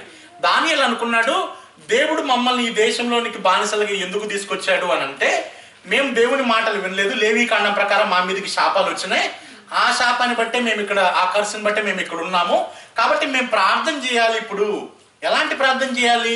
నేషనల్ కన్ఫెషన్ ప్రేయర్ చేయాలి అని దానియేలు ప్రార్థన చేస్తూ ఉంటాడు. 9వ అధ్యాయంలో ఉన్న ప్రార్థన జాగ్రత్తగా గమనిస్తే దానియేలు ఏమంటాడంటే, మేమందరం కూడా నీకు విరోధంగా పాపం చేశాం, మా దేశంలో ఉన్నటువంటి ప్రాఫిట్స్ని మేము చంపేశాము, నీ మాట ఎప్పుడు వినలేదు, నీ లా ప్రకారం మేము జీవించలేదు, మా తప్పును మేము తెలుసుకుంటున్నాం, మమ్మల్ని ఇక్కడి నుంచి తీసుకెళ్ళిపో అని నేషనల్ కన్ఫెషన్ ప్రేయర్ని చేస్తున్నాడు. అయితే దానియేలు ప్రాఫెసీని రాంగ్గా అర్థం చేసుకున్నాడని మనకి అర్థమవుతుంది. ఓకే, దానియేలుకి ఏమర్థమైందంటే, ఇక్కడ దానియేలు అనుకున్నాడు లేవీకాండం 26వ అధ్యాయం ప్రకారం మా మీదకి కర్సు ఎందుకు వచ్చింది అని అంటే, దేవుని మాట మేము వినలేదు కాబట్టి వచ్చింది అని అనుకున్నాం అని దానియేలు అనుకున్నాడు. అయితే యాక్చువల్గా లేవీకాండం 26వ అధ్యాయం చదివినప్పుడు దేవుడు వారి మీదకి కర్సు పంపించాడు. చాలా కర్సులు రాసున్నాయి. వన్ ఆఫ్ ద కర్సెస్ దేవుడు వాళ్ళకి ఏం చెప్తాడంటే, లా ఇచ్చినప్పుడు మీరు 6 సంవత్సరాలు పంట వేసుకోండి, 7వ సంవత్సరంలో భూమిని ఖాళీగా ఉంచండి, వేసుకోవద్దని చెప్తాడు. 7వ సంవత్సరంలో పంట కావాలి కదా మరి తినడానికి, అందువల్ల దేవుడు ఏమన్నాడంటే 6వ సంవత్సరంలో నేను డబుల్ పోర్షన్ ఇస్తాను అని దేవుడు చెప్తే, వీళ్ళు కొంతకాలం పాటించారు. ఆ తర్వాత గ్రీడీ అయిపోయి 7వ సంవత్సరం కూడా ఖాళీగా ఎందుకు వదలాలి, 7వ సంవత్సరం కూడా పంట వేసుకుందాం అన్నప్పుడు దేవుడు నమ్మకమైన వాడు కాబట్టి 7వ సంవత్సరం కూడా దేవుడు పంట ఇవ్వటం మొదలు పెట్టాడు. కానీ 6వ సంవత్సరంలో డబుల్ పోర్షన్ ఆఫ్ పంట కూడా వాళ్ళకి వస్తుంది. ఇలాగ వాళ్ళు దేశాన్ని 490 సంవత్సరాలు దేవుని మాట వినకుండా ఇలా చేస్తారు అని 2వ దినవృత్తాంతంలో 24వ అధ్యాయంలో రాసి ఉంటుంది అది. ఓకేనా? సో అయితే దాని కారణాన్ని బట్టి ఇప్పుడు 490 సంవత్సరాలు చేశారనంటే 70 సంవత్సరాలు అర్థం అంటేనా, 70 ఏళ్ళు 490, అవునా? అంటే 7 సంవత్సరాలకు ఒకసారి ఖాళీ ఉంచారు కదా, 490 సంవత్సరాలు ఖాళీ ఉంచకుండా ఉంచారు అంటే ఏంటి, 70 సంవత్సరాలు ఖాళీ ఉంచాలి. కాబట్టి వీళ్ళందరినీ కూడా దేవుడు బబులోను దేశానికి తీసుకెళ్ళి 70 సంవత్సరాలు భూమిని ఎవరు వేసుకోకుండా ఖాళీగా ఉంచాడు. ఓకే, దానియేలు అనుకున్నాడు that is the curse that we are going through. But దేవుడు అక్కడ లేవీకాండంలో ఇంకొక మాట చెప్తాడు, ఆ 70 సంవత్సరాలు దేనికి అని అంటే అది ల్యాండ్కి, not for the people. Okay, not for the people. ఈ 70 years మీరు ఇక్కడ స్లేవ్స్గా ఎందుకున్నారు అని అంటే only for the land. Okay, 26వ అధ్యాయం లేవీకాండం 43వ వచనం చదివితే మీరు దేశము ఖాళీ ఉండటానికి అది, బట్ మీ పాపాల కొరకు లేదా మీరు నా లాని పాటించకపోవటాన్ని బట్టి నేను మీకు ఇస్తున్నది ఏంటి అంటే 490 సంవత్సరాలు లేదా 400 సంవత్సరాలు మీకు శ్రమ ఉంటుంది అని దేవుడు చెప్పాడు. అందుకే దానియేలు ప్రార్థన చేస్తున్నప్పుడు గాబ్రియేల్ వచ్చేసి ఒక మాట అంటాడు. ఏమంటాడంటే, నువ్వు ప్రార్థన చేయటం మొదలు పెట్టగానే నేను పరలోకం నుంచి నీకు ఆన్సర్ తీసుకొని వచ్చాను. అయితే I have to tell you this, I have to make you understand. దానియేలుకి ప్రాఫెసీ అర్థం కాల, రాంగ్ అర్థం చేసుకున్నాడు. He thought this curse is for people, for land. Okay, but 70 years of slaves of Israel people in Babylon is only for the land freedom, not for the people. అందుకే Gabriel వచ్చేసి నీకు నీ ప్రజలకు దేవుడు 70 వారాలని నియమించాడు అని ఇంకో కొత్త డీటెయిల్ని దానియేలుకి ఇచ్చాడు. ఆ ఎక్స్ప్లెనేషన్ కూడా మనకి ఆ తర్వాత చెప్తాడు కదా. ఈ 70 వారాల ప్రాఫెసీ ఏంటి అని మనం జాగ్రత్తగా గమనిస్తే, ఇప్పుడు ఈ బబులోను దేశంలో వీళ్ళు స్లేవ్స్గా ఉన్నారు కదా, యెరూషలేము కట్టవచ్చు అనే ఆజ్ఞ బయలుదేరింది మొదలుకొని అభిషక్తుడు నిర్మూలం అయ్యే వరకు కూడా 69 వారాలు అని చెప్తాడు. అవునా? అంటే ఆ టైంలో మనం జాగ్రత్తగా గమనిస్తే ఎజ్రా ఏమో జెరుబాబెల్ని తీసుకొని యెరూషలేం దేవాలయం కట్టడానికి వస్తాడు. నెహమ్యా ఏమో యెరూషలేం చుట్టూన్నటువంటి గోడను కట్టడానికి బయలుదేరతాడు.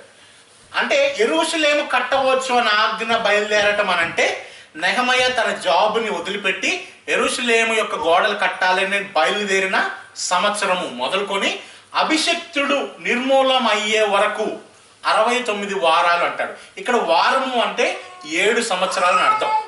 70 వారాలు నీ ప్రజలకు నియమించబడింది అంటే 70 × 7 సంవత్సరాలు అంటే 490 సంవత్సరాలు.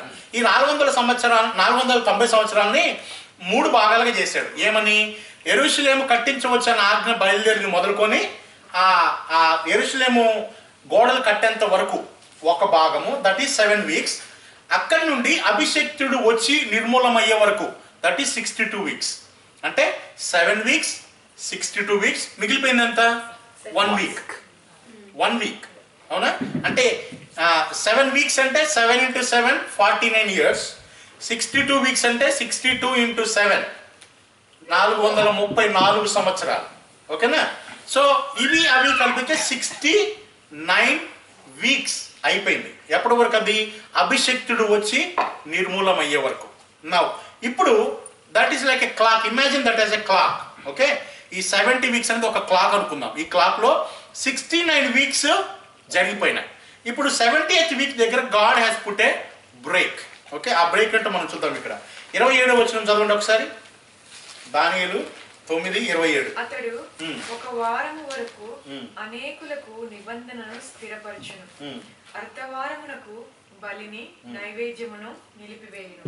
హేయమైనది నిలుచు వరకు నాశనము చేయువాడు వచ్చును. నాశనము చేయువానికి రావాలని నిర్ణయించిన నాశనము ముగించు వరకు ఈలాగున జరుగును. సో ఈ 70 వీక్స్ ప్రాఫెసీలో దానియేలుకి దేవుడు విభజించి చెప్పాడు. ఏమని? అభిషేక్తుడు నిర్మూలం అయ్యే వరకు 69 వీక్స్ అయిపోతాయి. అభిషేక్తుడు అంటే యేసుప్రభు వారు. యేసుప్రభు వారు ఫస్ట్ కమింగ్ లో వచ్చేసి ఆయన హఠాత్తుగా చనిపోయారు. He did not bring any Kingdom to the Israel people. They were expecting a Kingdom to come. But యేసుప్రభు మొదటి రాకలో దేవుడు రాజ్యాన్ని ఏమీ తీసుకురాలేదు. కాబట్టి 69 వారాలు అయిపోయింది. ఇంకొక వారము మిగిలిపోయింది. 1 వీక్ మిగిలిపోయింది.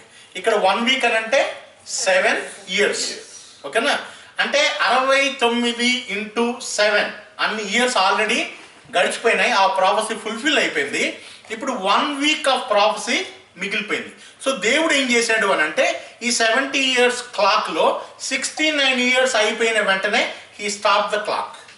ఓకే, ఇప్పుడు ఈ క్లాక్ ఆపేసి, అంటే యేసుప్రభు వారు చనిపోయారు, ఆ క్లాక్ అక్కడ ఆగిపోయింది. యేసుప్రభు వారిని చనిపోయిన తర్వాత God stop dealing with Israel people. Then God started dealing with the church age. కదా, ఈ చర్చెస్ ని దేవుడు బిల్డ్ చేస్తా ఉన్నాడు. So basically Jesus Christ వచ్చింది for non-Jews, right? No, the entire thing what you have been saying. So Jews ని plus చేశాడు, and if they don't obey they will be cursed అని కూడా చెప్పాడు. అందులో మీరు obey చేస్తే మీ పొలాలు ఉద్దైతాయి, అన్నీ అయిపోతాయి అన్నారు. Okay, and then there's a tribulation is basically designed to address Jews. Yes. Right? Yes. So meaning the entire sketch అంతా నువ్వు వెనక్కి అబ్జర్వ్ చేస్తే you have rapture, you have tribulation, but the whole thing is designed to protect them. Right. Right? So even though covenant, the main covenant it has, even it breaks, then you have another covenant that he made with Abraham. Yes. So వాళ్ళని ఆ design అయిపోయింది వాళ్ళకి.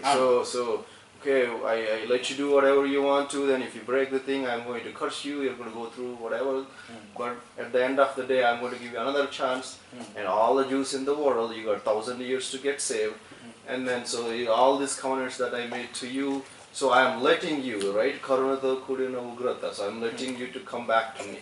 So వాళ్ళని take care చేస్తున్నాడు. So because I have been questioning, this is everything is like with Jews. It's like Brahmins ని treat చేసినట్టు ఉంది. So non-Brahmins కి ఎక్కడెక్కడే ఉంది non-Jews. Right? అట్లే లేదు. See, so here God is dealing. See, in the covenant, if you see the promise that God has given to Abraham, దేవుడే చెప్తాడు అబ్రహాంకి, నిన్ను నీ ద్వారా వచ్చే సంతానాన్ని ఆశీర్వదిస్తాను, నిన్ను బట్టి అన్య దేశాలందరిని కూడా ఆశీర్వదిస్తాను అన్నాడు. Yeah, so all Gentile nations are in the part No, but you have to of the read promise of Abraham. You have to read, you have to read the context there. So the descendants of Abraham are Jews. Yes. So he is giving preferential treatment to Jews first, and then since I am giving to the Jews this, but in addition I may also give to the non-Jews. అలా కాదు, అంటే వాళ్ళ special preference అని కాదు. అబ్రహాముని దేవుడు ఎన్నుకున్నాడు కాబట్టి నీ సంతతి వారిని ఆశీర్వదిస్తాను, నిన్ను బట్టి అబ్రహాముని బట్టి అన్ని దేశాలందరూ కూడా ఆశీర్వదిస్తాను అన్నాడు. అయితే అబ్రహాముని బట్టి అంటే not because of his not because of his nationality. It's because God has blessed Abraham because Abraham has put faith in God. ఆయన విశ్వాసాన్ని బట్టి నీతిమంతుడిగా తీర్చబడ్డాడు. సో దేవుని ఉద్దేశం ఏంటంటే నీలోంచి వచ్చిన ఫిజికల్ చిల్డ్రన్ ఉన్నారు కదా, వాళ్ళు కూడా if they put faith in me I'm going to bless them. But they're Jews. They're Jews. Yeah. But any nation, see, the thing is, God is dealing with Jewish people in a different way, and God is dealing with all Gentile people in a different way. Yes. But God is not partial towards anyone. Okay. In fact, Israel people ni దేవుడు ఎన్నుకోవటాన్ని బట్టి they have become as a ఏమంటారు మహోన్నతుడైన దేవుని చేతిలో పడుట భయంకరమైన ఒక మాట ఉంటుంది, అవునా? So it's not a favor for them. God has demanded them. If you don't live a holy life, you're done. Kada? So that's not a favor. It's like you don't have any other option. You have to either live for God or take the curses from God. No, but అన్యులు కాదు లేదు. No, he set a అదే brother అక్కడ రెండు differentiations ఉన్నాయి. He set a bar, very high bar to Jews. And then he said, even if you violate even one rule, yes, I'm going to curse you all. Yes. And which he did. Yes, right? He did. But again, he is giving them an opportunity to come back to them. Yes. Via through tribulation. Yes. Exactly. అదే నాకు అది అర్థమైంది. Yeah. అంటే మీరు ఇందాక you said Jesus came for. It sounds like me. So Gentiles మిగిలారు. So Abraham మూలంగా అన్యులకి కూడా రక్షణ ఇస్తాము అన్నాడు.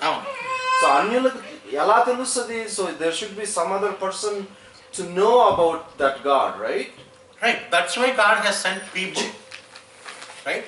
సో యేసు ప్రభు ఈ లోకంలోకి రావడానికి జూయిష్ పీపుల్ ని వాడుకున్నాడు. But they did not believe him. They did not accept him as Messiah. Because they did not accept him, God stopped dealing with Israel people. And whoever followed Jesus, yes, he is letting them to bring into his world. Yes, that's a church. That's a church. Manamandaram అందులో భాగమే. Now there are some Jewish people who became believers. They are part of the church. అది windfall. ఇప్పుడు వాళ్ళు ఎప్పుడైతే believer అయిపోయారో వారి nationality is not a preference anymore. Okay? So ఎవరైనా సరే, irrespective whether it is a Jew or Gentile, anybody if they want to come to God, they have to come only by faith in Christ. అయితే దేవుడు ఇక్కడ ఏం చేస్తున్నాడు అని అంటే Israel ప్రజలు కొంతకాలాన్ని కావాలని దేవుడు పక్కన పెట్టేశాడు. Because of the covenant they made. Now God is dealing with gentiles. Now through this tribulation time, because of the tribulation time they will realize. కాదు మరి ఇంతమంది మధ్యలో 2000 ఇయర్స్ జ్యూస్ క్రైస్ట్ రిలీఫ్ ఉన్నారు కదా, వాళ్ళని ఎలా డీల్ చేస్తారు? According to the law, according to the conscious, right? But Christ వచ్చిన తర్వాత కవెనెంట్ క్రీస్తే కదా. Yeah, but if they purposefully rejected, see Jewish people కూడా if they wouldn't have heard about Christ, it's and I mean we can't say that all Jewish people know about Christ, right? వాళ్ళు gospel విననోళ్ళు ఉన్నారనుకో, if there are Jewish people who never heard the gospel, then they will be treated as our unbelievers in India who never heard the gospel. They are same, right? God is not partial with anybody. Right? So if Jewish people want to become a Christian, they don't have any favor just because he is a Jew. The only favor is the Messiah came from them, but they have to put their own faith in Christ if they want to become a believer. Okay? ఇప్పుడు అంటే వాళ్ళు క్రీస్తు గురించి విని కూడా వాళ్ళు law follow అవ్వాలని decide అయ్యారనుకో, then they are going to the hell. Then they are going to the hell. అంతే. Yeah, there's no doubt. If any person is Jew or Gentile, if they rejected Christ, they are going to hell. There is no doubt. So after God tribulation ఇంకేం లేదు. No. So they're done. Tribulation is the physical 7 years God's wrath that is going to come in this world, right? So ఆ టైంలో Jewish people ఎవరైతే ఉన్నారో లోకమంతా ఉన్న Jewish people కి God is giving them an opportunity. So అది Jewish Now again, yes. Now again, it's not only Jewish people. Again, it is so many of Gentiles. Revelation chapter 7 చదివినప్పుడు కోట్ల కొలది ప్రజలు అన్య ప్రజలు కూడా ప్రభుని నమ్ముతారు ఆ టైంలో. ఓకే, అన్య ప్రజలు even in the tribulation time millions of people will accept Christ. But the thing is, ఎవరైతే ప్రభుని నమ్ముకుంటారో all the gentiles, most of them will have to become martyrs. Because antichrist యొక్క నంబర్ కనుక వారు వేయించుకోకపోతే they can't do any transactions, they cannot buy food, they cannot drink water, they cannot do anything, right? The only option is they have to become martyr, they have to die for their faith. అందుకే tribulation టైంలో కొన్ని millions మంది చనిపోతారు ప్రభు కొరకు, హతసాక్షులు అవుతారు.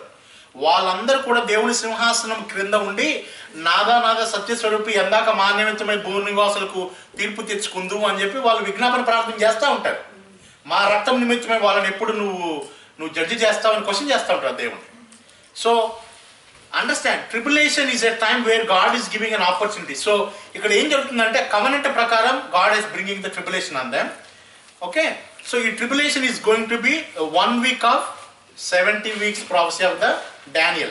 అది ఎప్పుడు start అవుతుంది అని అంటే, when Antichrist make a covenant with Israel people for 7 years, that is the trigger point for tribulation. అర్థమైందా? So the rapture happens before that.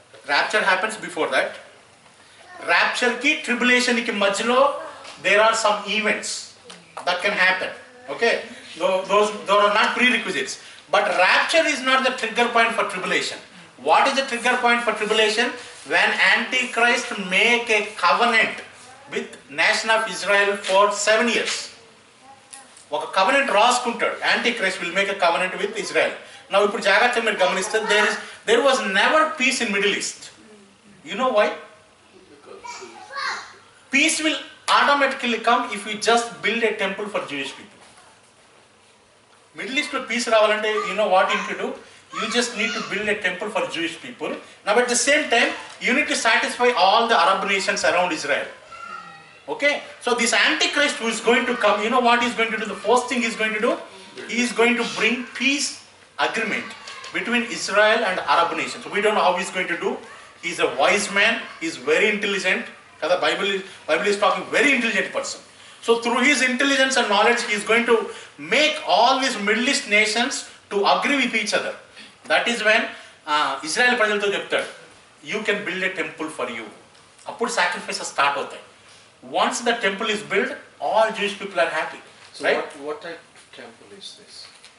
The temple like Israel Solomon. ఇప్పుడు ఒక వాల్ ఉంది కదా brother. There is just one wall now, right? Okay. So until now there were 2 physical temples that were built, right? One was built by Solomon. We went underneath, so according to Jews, that's that. With the large blocks in there. Yes. So no, that's not my question. So a lot of temples, Israel ఎక్కడైనా కట్టొచ్చు. Jerusalemలో they can build similar. But they don't do it. So they want to build on the. Only that place they have to build the temple. అది ఆ మసీద్ చూసాం చూడు, అక్కడ build చేయాలంట. Understood, but that's just not going to happen. It will happen. Yes. No, for people it is not going to happen. But according to the scripture it's going to happen. Why? Because Bible says how people are going to accept this Antichrist. Who is Antichrist? And so యేసు ప్రభు ఈ లోకంలో ఉన్నప్పుడు Satan will make an offer to Christ. ఏమన్నాడంటే, నువ్వు నాకు నమస్కరించినట్టు ఈ లోకం అన్ని కూడా నేను నీకు ఇస్తాను అన్నప్పుడు Christ rejected, right? But one day one person, ఎవడో ఇడు పూర్ ఫెలో, వాడి దగ్గరికి Satan వచ్చేసి సేమ్ క్వశ్చన్ అడుగుతాడు. I will give all this world power to you. Can you become my instrument? This guy will say yes. He is the one who is called Antichrist. Now in the Trinity again we have Father God, Father Son and Holy Spirit, right? In Satan world also we will have 3. Satan who is like Father, Antichrist like Christ, there is a anti-prophet, okay, who is like opposite to the Holy Spirit. Now this Antichrist is like a spokesman. Okay, Satan కనపడ్డ ఎవడికి behind the scenes పనిచేస్తూ ఉంటాడు. He gives all his power to this Antichrist. Prophet, anti-prophet, right? అబద్ధ ప్రవక్త అంటారు. అబద్ధ ప్రవక్త ఏం చేస్తాడు? ప్రజలందరినీ కూడా యాంటీక్రైస్ట్ వైపు మళ్ళిస్తాడు. People will say that he is the God. He can do everything. Bible says initially he will come with peace and safety everywhere. World ఈ రోజున ఏం కావాలి? You need world peace. There are so many fightings going on, so many meetings going on every day. How can we have a world peace? Through this war we can have. Why World War I happened, World War II happened? They thought this war will bring the peace. When the World War I was going on, people said this war is going to stop all other wars. There will be no more wars in this world. But immediately after World War I, we had World War II. So, Antichrist will be accepted by everybody because he comes with this slogan. He says, I will bring peace and safety everywhere in the world. Now the first place that you need to bring peace is Middle East. Think about it. Ee roju newspaper lo meer evi chadivina, it is related to Middle East. It is related, there is no doubt. In the end times, the power will be gone from this nation, there is no doubt. The European Union is going to get the power. Roman kingdom has to take the power. We don't know how it is going to happen. According to the scripture, it is going to happen. But if you look at the things going on in this world today, how this economy is going down, right?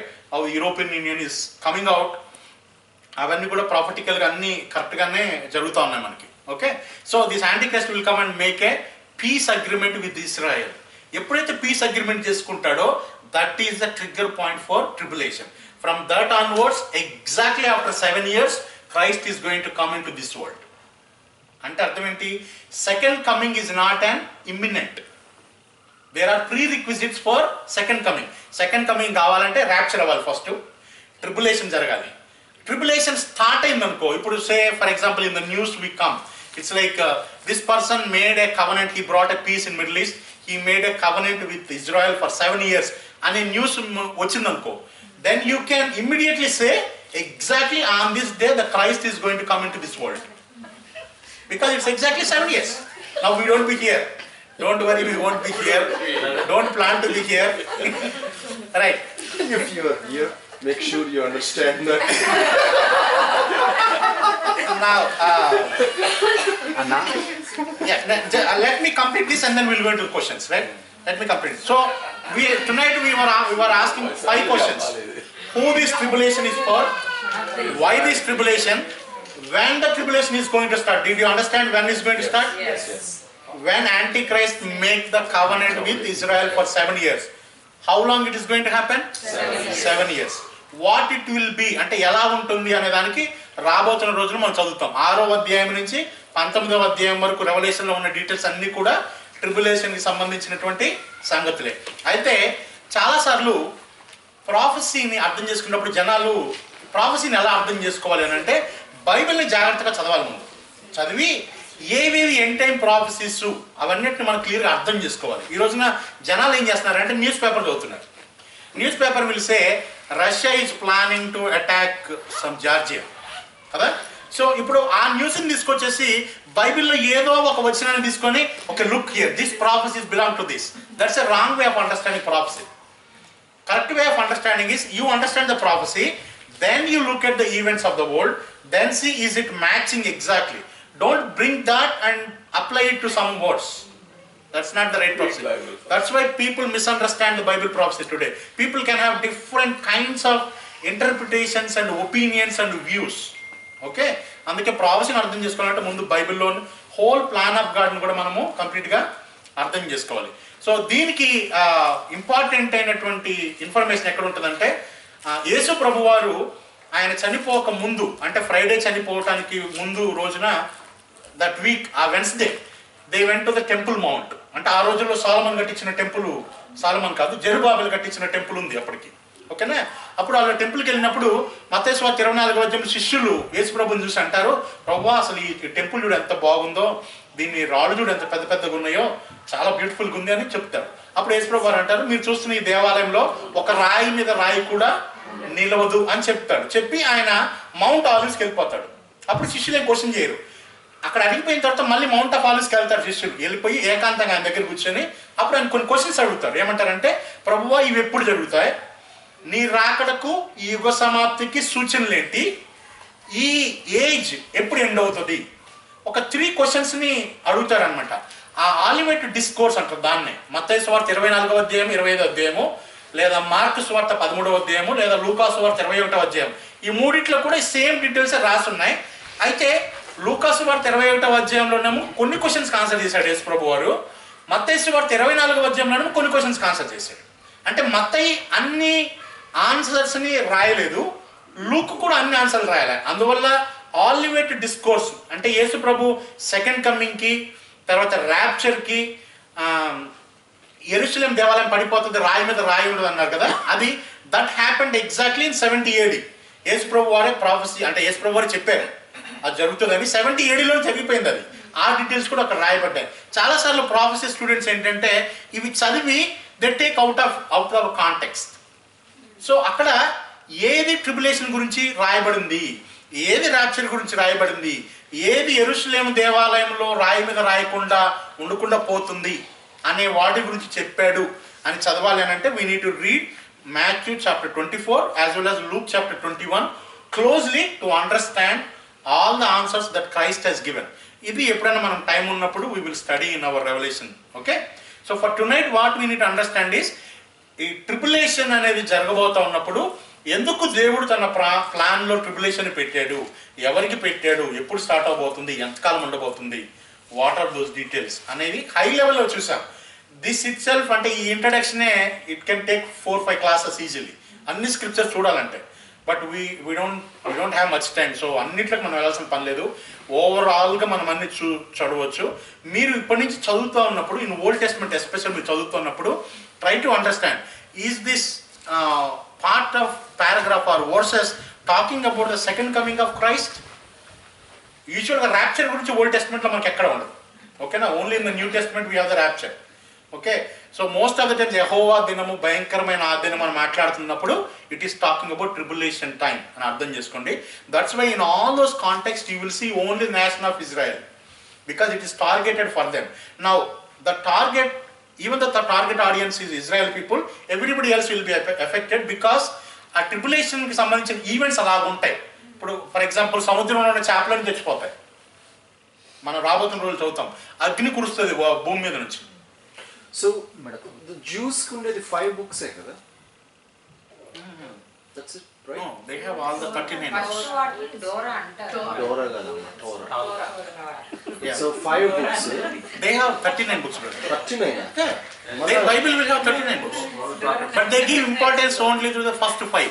Memorize చేసేదని first 5. Yes. But they believe in all 39 books of the Old Testament. Yeah. Catholics Bible వేరే ఉంటుంది. Catholics Bible. Okay na? So any questions on the tribulation? Now one I'll just complete this and then we'll go. Now this tribulation time Israel prajalni Devudu, even though God want to bring his judgment, but the end of his judgment is going to bring salvation to the all Jewish people. Okay, ఆయన ఉగ్రత కూడా వీళ్ళకి పాప క్షమాపణ కొరకు ఉపయోగపడుతుంది. Now deliberately if somebody says I don't want to accept it, then he is gone. Okay, it's like ఇప్పుడు మీరు కంసాల దగ్గరికి వెళ్ళారనుకోండి, ఆ బంగారంలో విలువ లేని పార్టికల్స్ ఉన్నాయి అనుకో, దాన్ని బయటకు తీసుకురావాలంటే యూనో వాట్ ఇట్ డస్, ఆ గోల్డ్ని ఒక బౌల్లో పెట్టేసి బాగా వేడి చేస్తాడు. వేడి చేసినప్పుడు ఆ బంగారంలో ఏదైతే విలువ లేనిది ఉంటుందో అదంతా తేలి పైకి వచ్చేస్తుంది కదా, దాన్ని అంతా తీసి పక్కనేస్తాడు. That is what God is going to do in the tribulation time for Jewish people. He will. Sorry, I'm not trying to harp on this, but no, it sounds to me very much biased. So I'm trying to clarify that biased thing. So tribulation kumundra unna Jews, they heard already about God. I'm just trying to say, for example, yes, it was rather rapture anta jump అయిపోతారు, tribulation will kick in as soon as the pact is done. Yes. So appudu batikina vallu untaru kada, they already heard about Jesus. Yeah. And then they spill over to tribulation period. So those guys now are getting another attempt, another chance to accept Christ at that time. While going through these hard times, the stamp blue, the 666 and blah blah blah, right? And non-Jews at the same time. Yes. So I think we should say All Jews will. Jewish, and I don't know, that's kind of bothering me. Jews ki high chair antu ledhu ikkada. లేదు. So it's everyone is the same thing. In fact వాళ్ళకి ఇంకా pain ఉంది brother. we much received grace. They don't have it. Baba, Jesus kuda June, so he is racist అనుకున్నాను. అదే Yeah. So దేవుని యొక్క ప్రణాళిక ఇక్కడ ఏమన్నా, అందుకే మీరు రోమిలకు రాసిన పత్రిక 9, 10, 11 చదవండి. దాంట్లో పౌలు క్లియర్గా చెప్తాడు. ఓకే, గాడ్ హెస్ స్టాప్ ప్రస్తుతం కంటే వాళ్ళతో డీల్ చేయటం, యాజ్ అ నేషన్గా డీల్ చేయటం అనేది దేవుడు ఆపించాడు అనమాట, పక్కన పెట్టాడు. Okay, now God is dealing with all Gentiles. Okay, his point ఏంటంటే బ్రదర్ ఈజ్ నాట్ డిసగ్రీయింగ్ అని, ఫర్ ఎగ్జాంపుల్ జూయిష్ పీపుల్కి ప్రేయర్ చేయమని ఉంది, అట్లా జెంటైల్ ప్రేయర్ చేయమని ఎక్కడ అదే స్పెసిఫిక్గా ఉండదు ఎక్కడ. అట్లాంటి కొన్ని ప్రివిలేజెస్ ఉన్నాయి. No, yeah, they have high chair. కొంచెం హై చైర్ అనలేము కానీ హై చైర్ అనలేము బ్రదర్. ప్రివిలేజెస్ ఎందుకున్నాయనంటే యేసుక్రీస్తు ప్రభువుని పంపించాలి అంటే ఒక సిద్ధపరచాలి కదా. దానికి మన ఇండియాలో ఎవరైనా పిక్ చేసుకోవాలి. At the same time, there is no discrimination for the eternal life, which is for eternity. See, when God want to come, if God want to do His plan in this world, He need to choose some nation, right? Just because God has chosen Israel, they are not favored. In fact, India ఒకవేళ చూస్ చేసుకుని ఉంటే మనం అష్ట కష్టాలు పడేవాళ్ళం. అర్థమవుతుందా? So today you see, you take any Jewish person, people just hate them.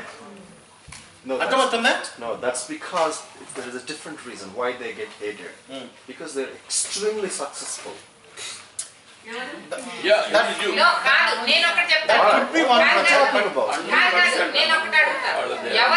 ఎవరికైనా VP position ఇవ్వచ్చు, కానీ వీపీ పొజిషన్ వచ్చిన ఆయనకి ఎక్కువ బాధ్యతలు ఉంటాయా, నాలాంటి వాళ్ళకి ఎక్కువ బాధ్యతలు ఉంటాయి.